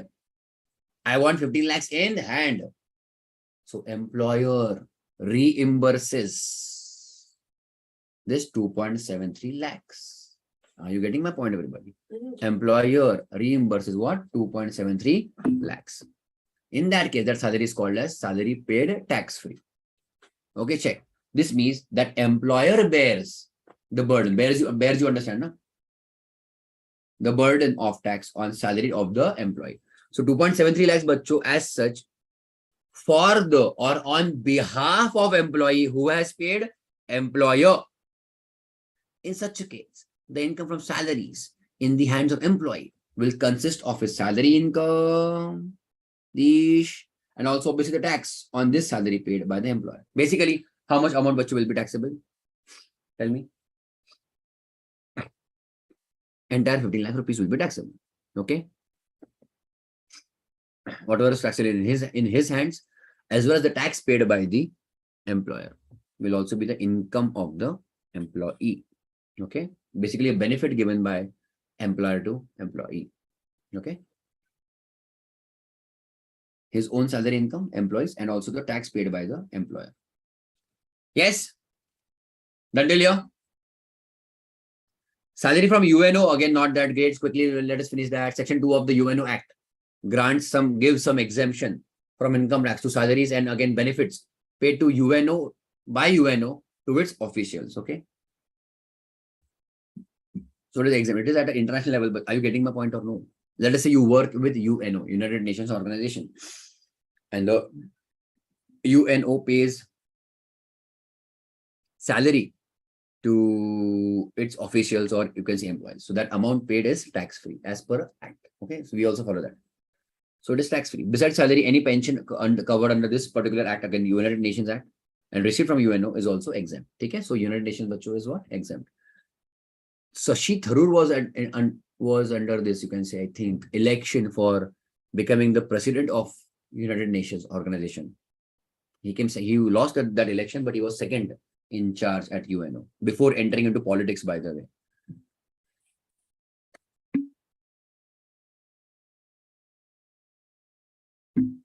He lost, I think, somebody to Ban Ki-moon or something. I don't remember the name, but he lost something like that over there.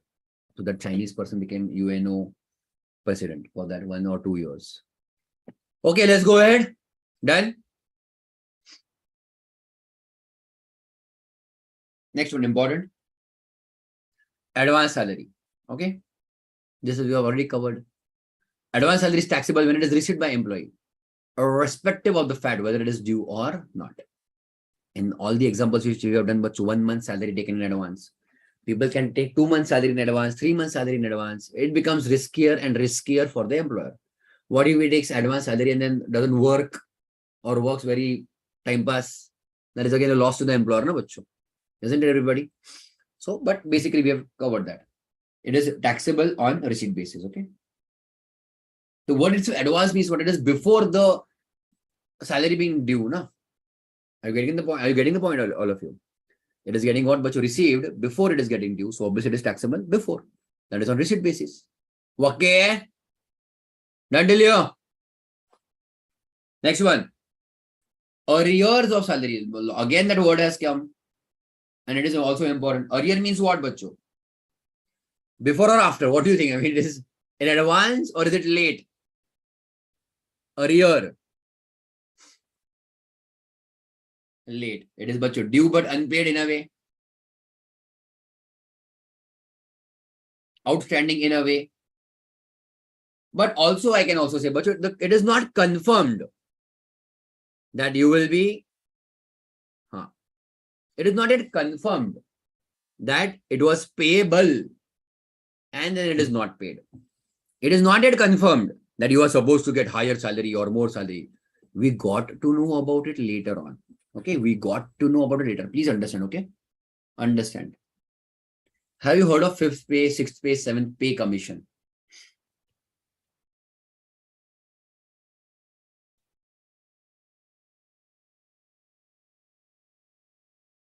Not heard only. Okay. Anybody else? fifth pay commission or sixth pay commission or seventh pay commission. Basically a pay commission. Pay commission is not commission on sales, okay? Pay commission is a committee. It is a council, a special, you can say, team, okay? Appointed by the government. Appointed by the government. For what purpose? To check the salaries. Check means what? Confirm whether the salary paid to government employees is at par of, it is at par or not. Of the par means what? Balance, or you can say comparison. Is it at par or not compared to inflation? Dearness allowance will play an important role again in this chapter. Dearness allowance, but we have done an index number also. CA Foundation Statistics. Correct, Ilya? And dearness allowance was paid to compensate increase in prices. I've been telling you that 1,000 times, isn't it? To compensate increase in prices, DA.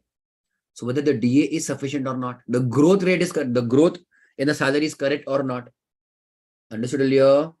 So basically per pay scale, they decide, or per level of the officer, they decide whether the salary is correct or not. Then they arrive at the judgment, no, the salary is underpaid.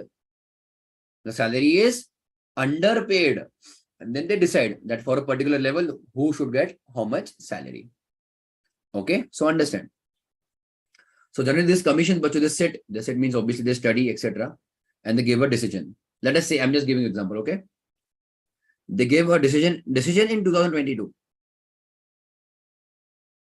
Because obviously they have to decide on a very huge amount of data, no? Quantum of data is very huge, okay? So the decision they have given in 2022, but they were studying since 2018 or 19. And then they give the decision that, pay attention, with effect from 2018, there should be increase in salary. Are you getting something? Are you understanding a little bit? The committee sat or started in 2018, let us say.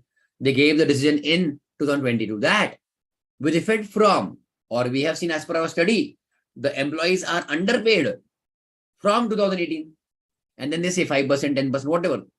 As per the pay scale, they will give the decision. Correct, Ilya? Now understand, please understand. They gave the decision in 2022. So the salary will be increased. Can you go back in 2018 and give them salary now?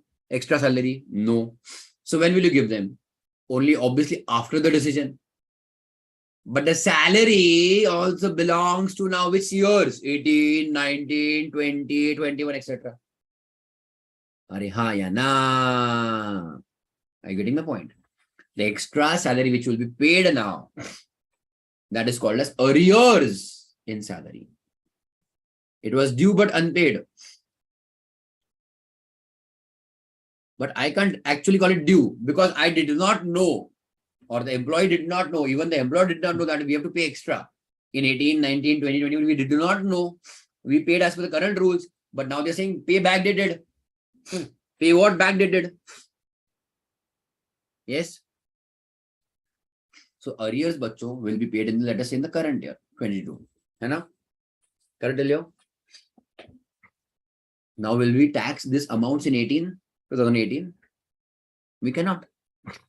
We cannot. It is just like section 25. We have done that, 25A of house property. Unrealized rent recovered or arrears in rent recovered. Same example. It was taxable on cash basis. Cash basis means receipt basis. And tell me, understood or no?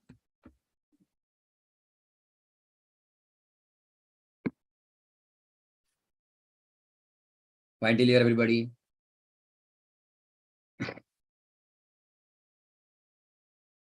Clear? So I hope that was a little bit clear to you. Normally speaking, salary arrears must be charged on due basis. It is impossible, but we're not going to go back and revise our returns. Normally speaking, that should happen. Because see, understand now, because this concept will again come back later on. Normally speaking, every year, how many months salary you will tax? 12 months. Normally speaking, every year, how many months salary you will tax? 12 months. But I'm receiving arrears of 4 years now. Per month, something extra I was supposed to receive. And let us say for 3-4 years, I'm receiving together too much. But yes, taxable in the current year, especially. But what is the important point? I cannot go back and tax in the earlier year. I cannot do that. So arrears are taxable on receipt basis only. Can I say this is your exception to section 15? Khushbu, Mansi, Nitin, Indrajit. This is your exception to section 15, whichever is earlier is not the case. It is taxable on receipt basis. Okay, I'll go ahead. However, there are cases when it is not possible to bring the same to charge, that is taxable, on due basis not possible. For example, if the pay commission is appointed by government and it recommends revision of salaries of employees, the arrears received in that connection will be charged on receipt basis. Star mark once over there. Clear, all of you? Taxable on receipt basis. So at times government employees become very happy. Oh, because they then get a big amount as arrears. You imagine it is like bonus na bachcho. Bonus, you understand? People especially working in slavery, okay, jobs, they're very happy when they get bonus because they get 1 month or 2 months salary as bonus and they spend, invest, whatever. Okay, fine. What is the scene with market, bachcho? It is moving or not? Still down? Yes. Now 97 points down only. Okay. Okay. Is it true that government job is paid higher than private? A tough question to actually answer. But the benefits are very high. Perks. If I talk about chartered accountant, then obviously, let us say in our field, CA, CS, CMA also, obviously we are paid higher in private sector. No doubt about it. If I talk again, if you go qualification wise, if a student is BA, whatever he is, Nitin. So that is possible, correct. In teaching, and that's what I'm saying. In teaching sector, if you say BA is done or Bcom is done, graduation, and that net set that degrees are taken, net set is clear or B.Ed is cleared. In that case, yes, government jobs are giving, in some sectors, the government job are giving better than private sectors. That is there. But getting a job in government sector is also why they do so. So they pay this much, sir. Some fields are required. I mean, if you will not pay to the medical people only, then why? What good education, medical? I mean, everybody work is important, but there are some sectors which should be promoted properly. Education is one of them. If you don't pay teachers only good amount or good salary, what kind of qualification we are going to get? I mean, you are not encouraging people to go into this sector, then if the salary is not good. If the salary is good, people will go in that sector. Good people will go, they'll give better services. It helps the country ultimately. All right. Students are taking private colleges.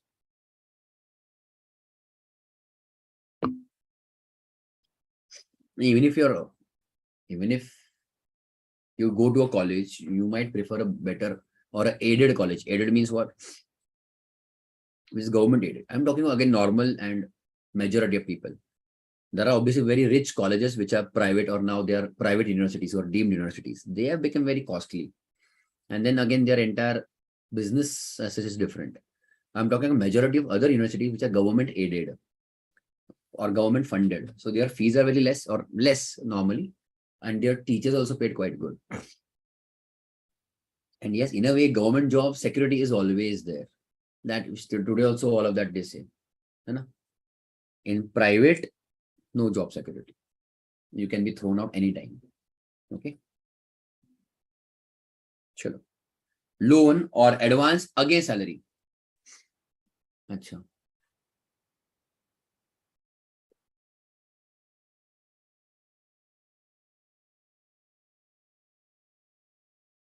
Loan is different from salary.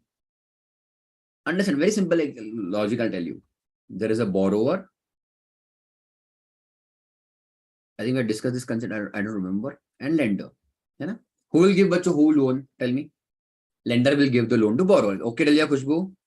Loan. Understand, pay attention. And let us say, obviously, borrower will repay the loan. Clear, Dalia?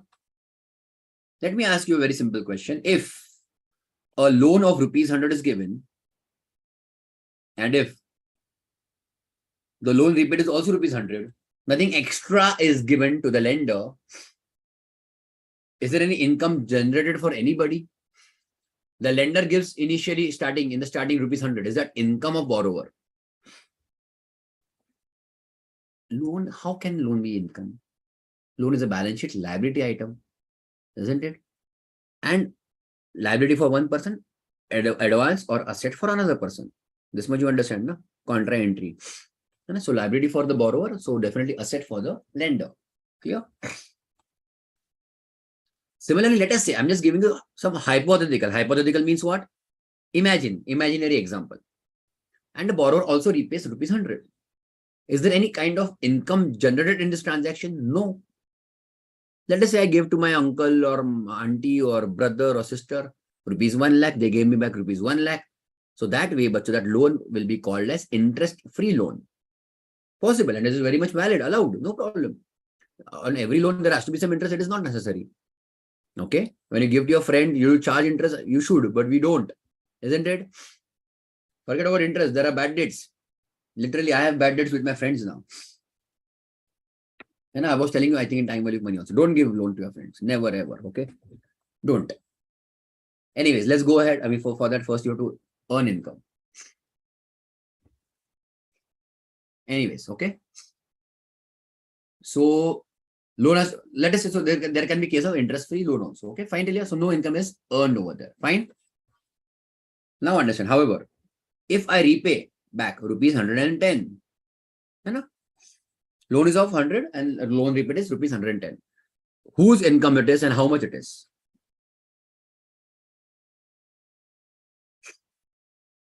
Whose income it is and how much it is? Is rupees 100 loan received is income? No. Is rupees 100 repaid is also income? No. Only rupees 10 extra is the income of the lender, interest income. Clear, Delia? Fine. So just because you receive money, it doesn't make always an income, no? I hope this was a very simple example. Okay, Kushbu, understood? Chalo, but understand now. When an employee takes a loan from his employer, which is repayable in certain specified installment. This is pure loan transaction.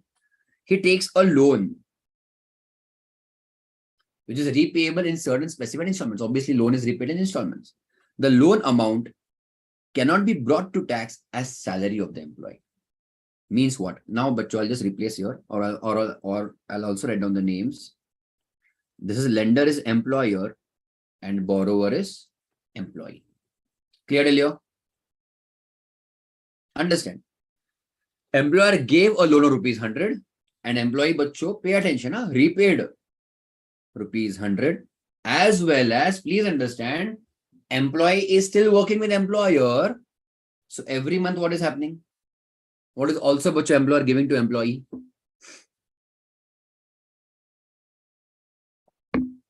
Salary, isn't it? Tell me, understood or no?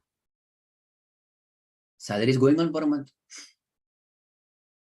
Loan he gave, let us say lump sum rupees 10, 100. Loan repaid, let us say I'm writing rupees per month basis, whatever it is. Okay, installments, etc.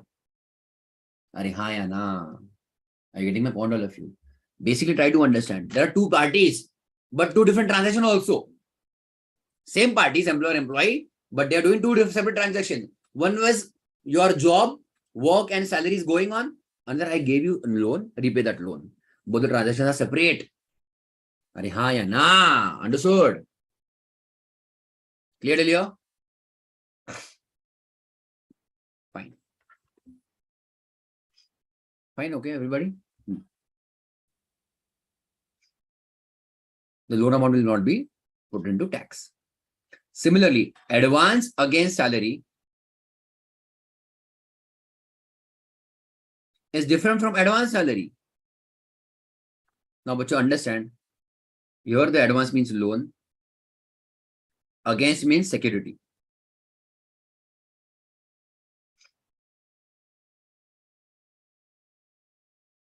Okay. And advance salary means what? Just now we have seen. You take next month's advance or 2 months salary in advance. Obviously, you're going to work for those next 1 or 2 months free of cost because you've already received it, the amount. Okay. Advance against salary means loans against the security of salary, or that loan will be deducted from salary. Are you getting my point or no? The loan will be deducted from salary. Pay attention. What does it mean? This was this example. Again, same people. Employer is your lender. Okay, Delia? Employee is your borrower. Employer gave an advance, or you can say loan again. Yes, Silio? Now, employee is not repaying the loan. Okay, it is getting deducted, but so from salary. So, employer, let us say, is paying salary, but minus loan installment. Are ha ya na? All of you. Here in this case, what is happening? They have completely separated the transactions. Yes, Celia, all of you? Separate transactions. Yes? Here, the transactions get mixed. He paid a lump sum. And then in a way, he's recovering from his salary. Clear, Delia? Check. So, advance against salary. It is advance taken, loan taken by the employee from his employer. This advance is generally or normally. Wherever the word advance is written, but here in the second example, it is loan. This loan is generally adjusted with his salary over a specified time period. It cannot be treated as salary. The loan taken by choice cannot be treated as salary. Yes, still here? So he will be paid in cash less because we are recovering the loan given to him. Clear till here? But the salary will be taxable in the hands of employee. Fine till here, all of you? So when the lump sum amount loan is given, that time it is not taxed. Understand that. What are you trying to say? When the lump sum loan amount was given, that time it was not taxed. But they said this loan amount will recover from your salary. So whenever he works, everyone this amount bacho gets taxable. In cash, how much he gets? Minus the installment amount. Simple na yaar. Employer is giving salary, and again employee has to pay him back the loan amount installment. So obviously it will be set off against each other. Payable and receivable set off. So in cash, the employee will receive less. But taxable bacho how much? Whatever is accrued or due to him. Kushbu, Nitin, Indrajit, Mansi, tell me, did you understand or no?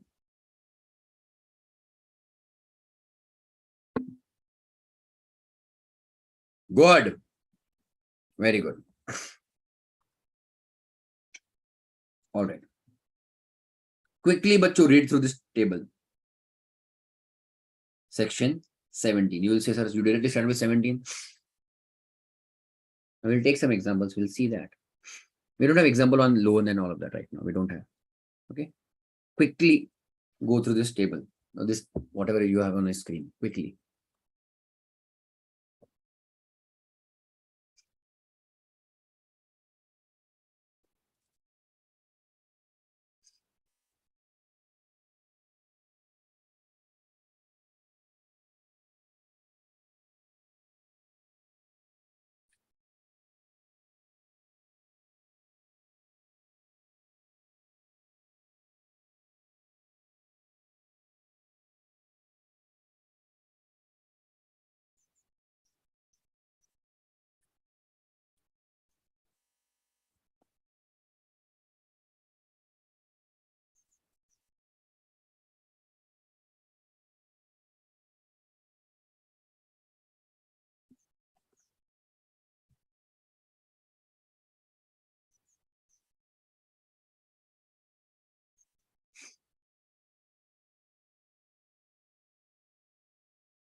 Done?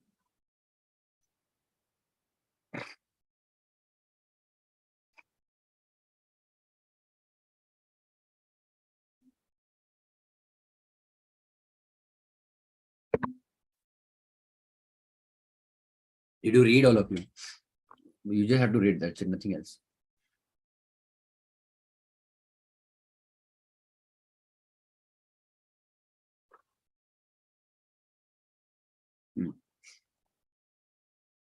I'll come back to that, whatever you have read. Come to question number 5.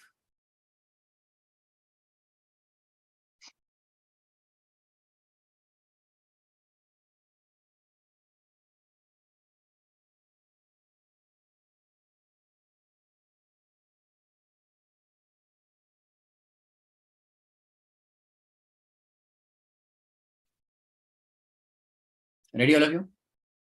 Question number 5. Whether following amounts will be taxable or not? Okay. And if yes, in which year? Ready, everybody? Question number 5. Write down.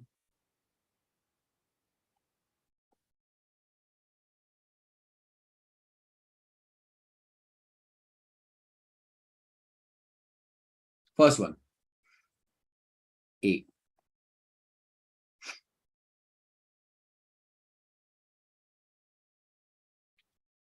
Ready? Salaries due from employer for the month of March 23. Due. Employee asked the employer to donate it to a trust instead of paying him. Is it taxable or not taxable in his hands? NT or NT? Taxable or not taxable? Taxable. It is taxable. What he does with the money is irrelevant. It is accrued to him. Taxable. Clear? Write down.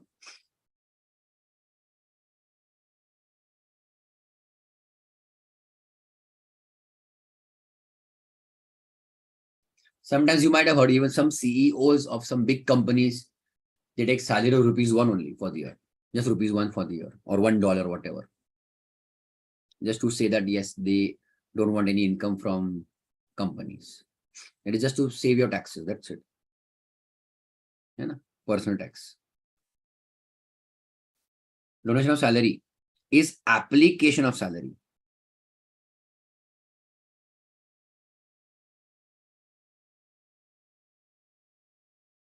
The application means what? Use, no? Salary once accrued is taxable in hands of employee.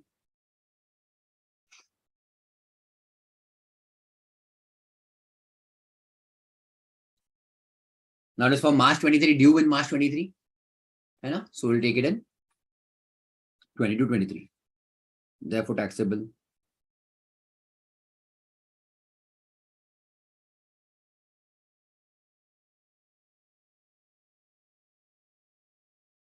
(22, 23).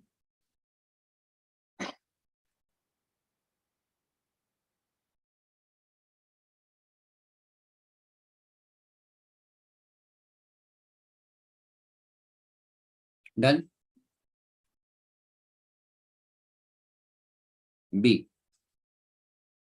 Salary of April 23 received in advance in March 23. It is taxable, no doubt. Which year? March or April? Which year should I take? M or A? March 22-23. Very good. Yes, yes, correct.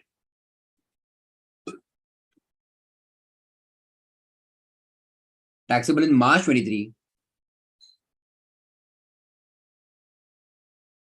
That is PY.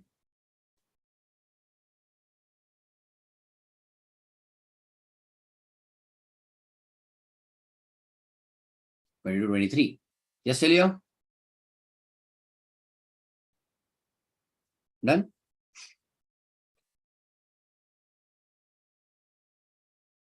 C. Loan or advance was received from employer. So, okay, same thing. In the March 23. Understand now.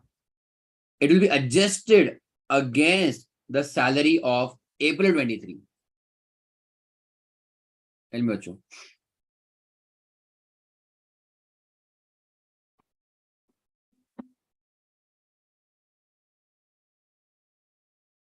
Okay. What do you think? Okay. Anybody else? What will happen?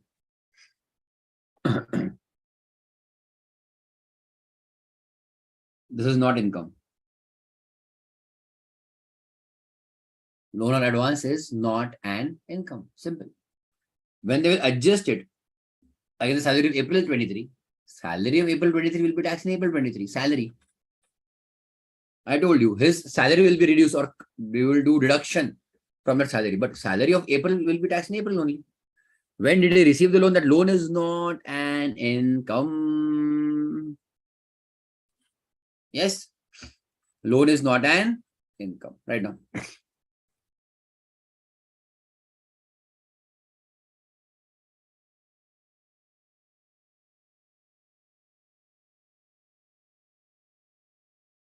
Loan or advance is not taxable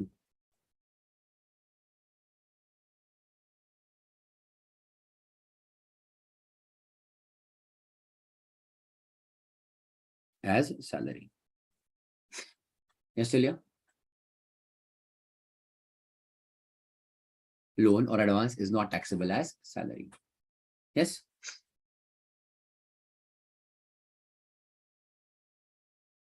Done?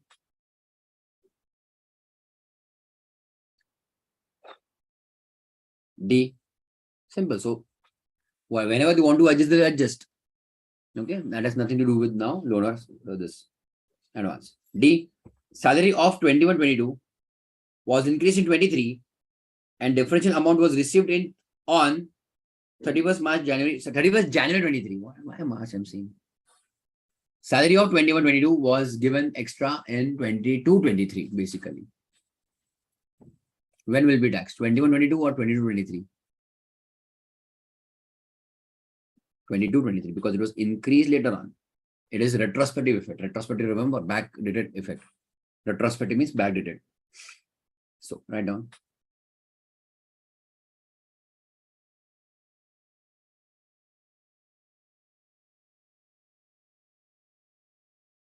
Salary pertaining means belonging to arrears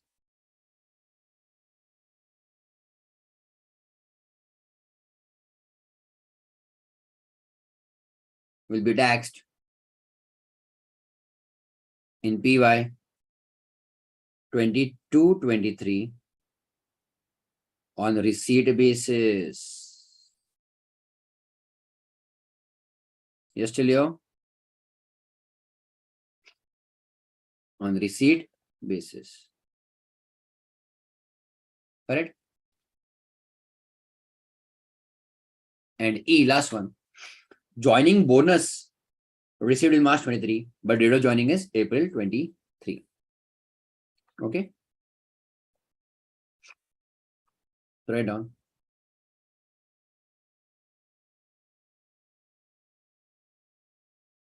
Again, year of receipt 22-23. Yes, Celia? Because he's been given that joining bonus. See, you get joining bonus when you sign the offer letter. That offer letter means what? As good as you are. Now there is a new employer-employee relationship. That money is not paid when he is in employment with somebody else. The money is paid when he leaves that job and before joining the new job, between that time. But since you have signed the offer letter, that's why you're getting the money. So it is again on whichever is earlier basis. Joining bonus, do you understand?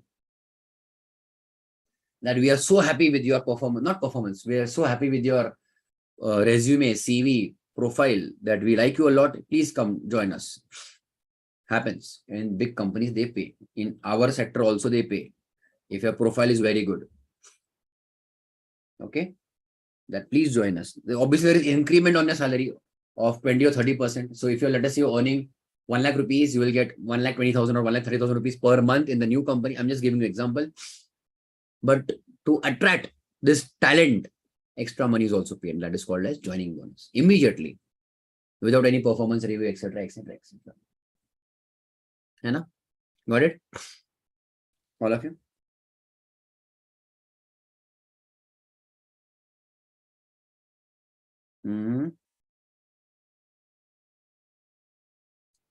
Done till everybody?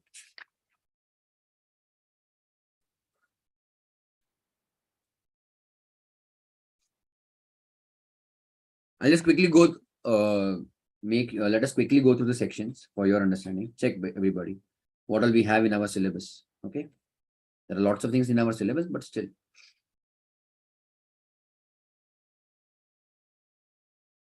I hope you saw this format.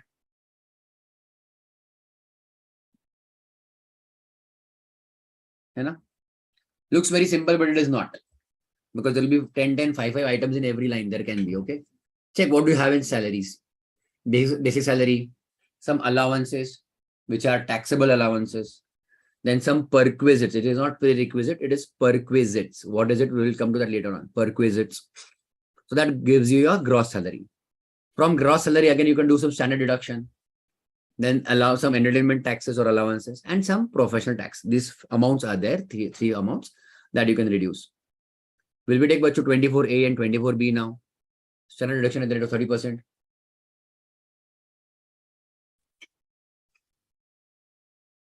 No, we can't use the chapter. We can't use deductions of other chapter, but so simple. Are you getting my point? We can't apply one house rule to another house's rule, na, bacho, isn't it? So here we will be doing whatever is allowed in this chapter only, deductions. Clear? It is deduction from that income only, not from all the incomes, isn't it? Fine. But what all comes under salary? And the deductions. Check the deduction, bacho. 16(1)(a), 16(2), and 16(3). So the deduction which you have here, all of them, is what? Section 16. Section 15(1)(5) was what? Charging section. What is to be taxed and when it is to be taxed? Salary on receipt or due or receipt, whichever is earlier. 16, deductions. What all we can reduce actually? Are yes or no? Correct, Lilio? Fine. And 17, bacho, talks about your types of salary. 17, bacho, talks about your types of salary. Salary, pay attention now. One type of income, perquisite, another type of income, and third, profits in lieu of salary. What do you mean by in lieu of? This I think we have covered in law somewhere, I think. In lieu of. Instead of.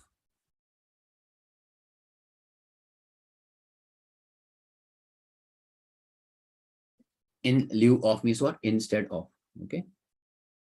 So instead of salary, some other amount is given, but also comes under bacho, employer-employee relationship or salaries. Okay, everybody. So there are three parts. Understand? 17(1), your regular salary. We just, I think sometime back you read it. 17(1) salary. 17(2) perquisites. Okay.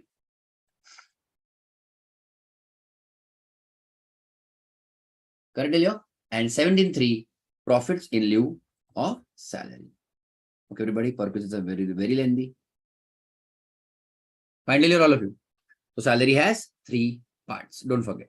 Write on in your notebook.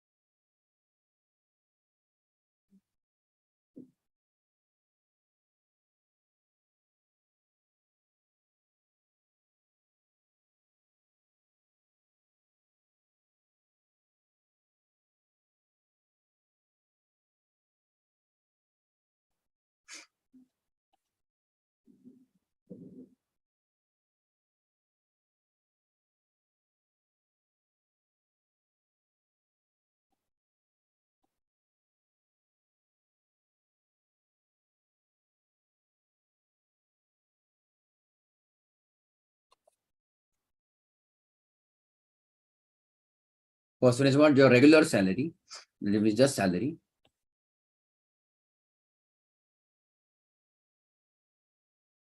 Second is perquisites.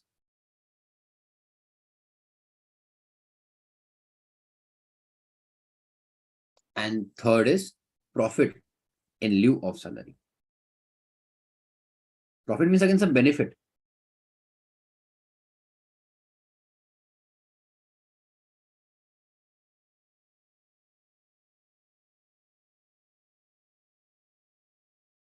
Fine till here?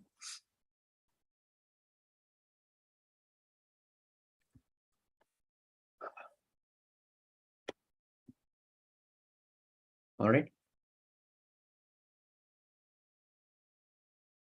That is it for today. That is it for today. Okay. For tax, income tax. All right. Next time we'll start with 17 in detail and the allowances, etc. All of that. Okay, everybody.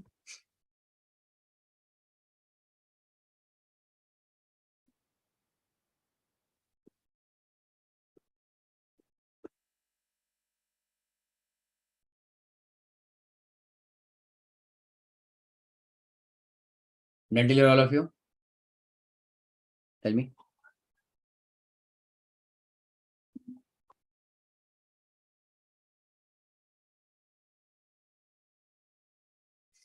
लिख के हो गया? All of you?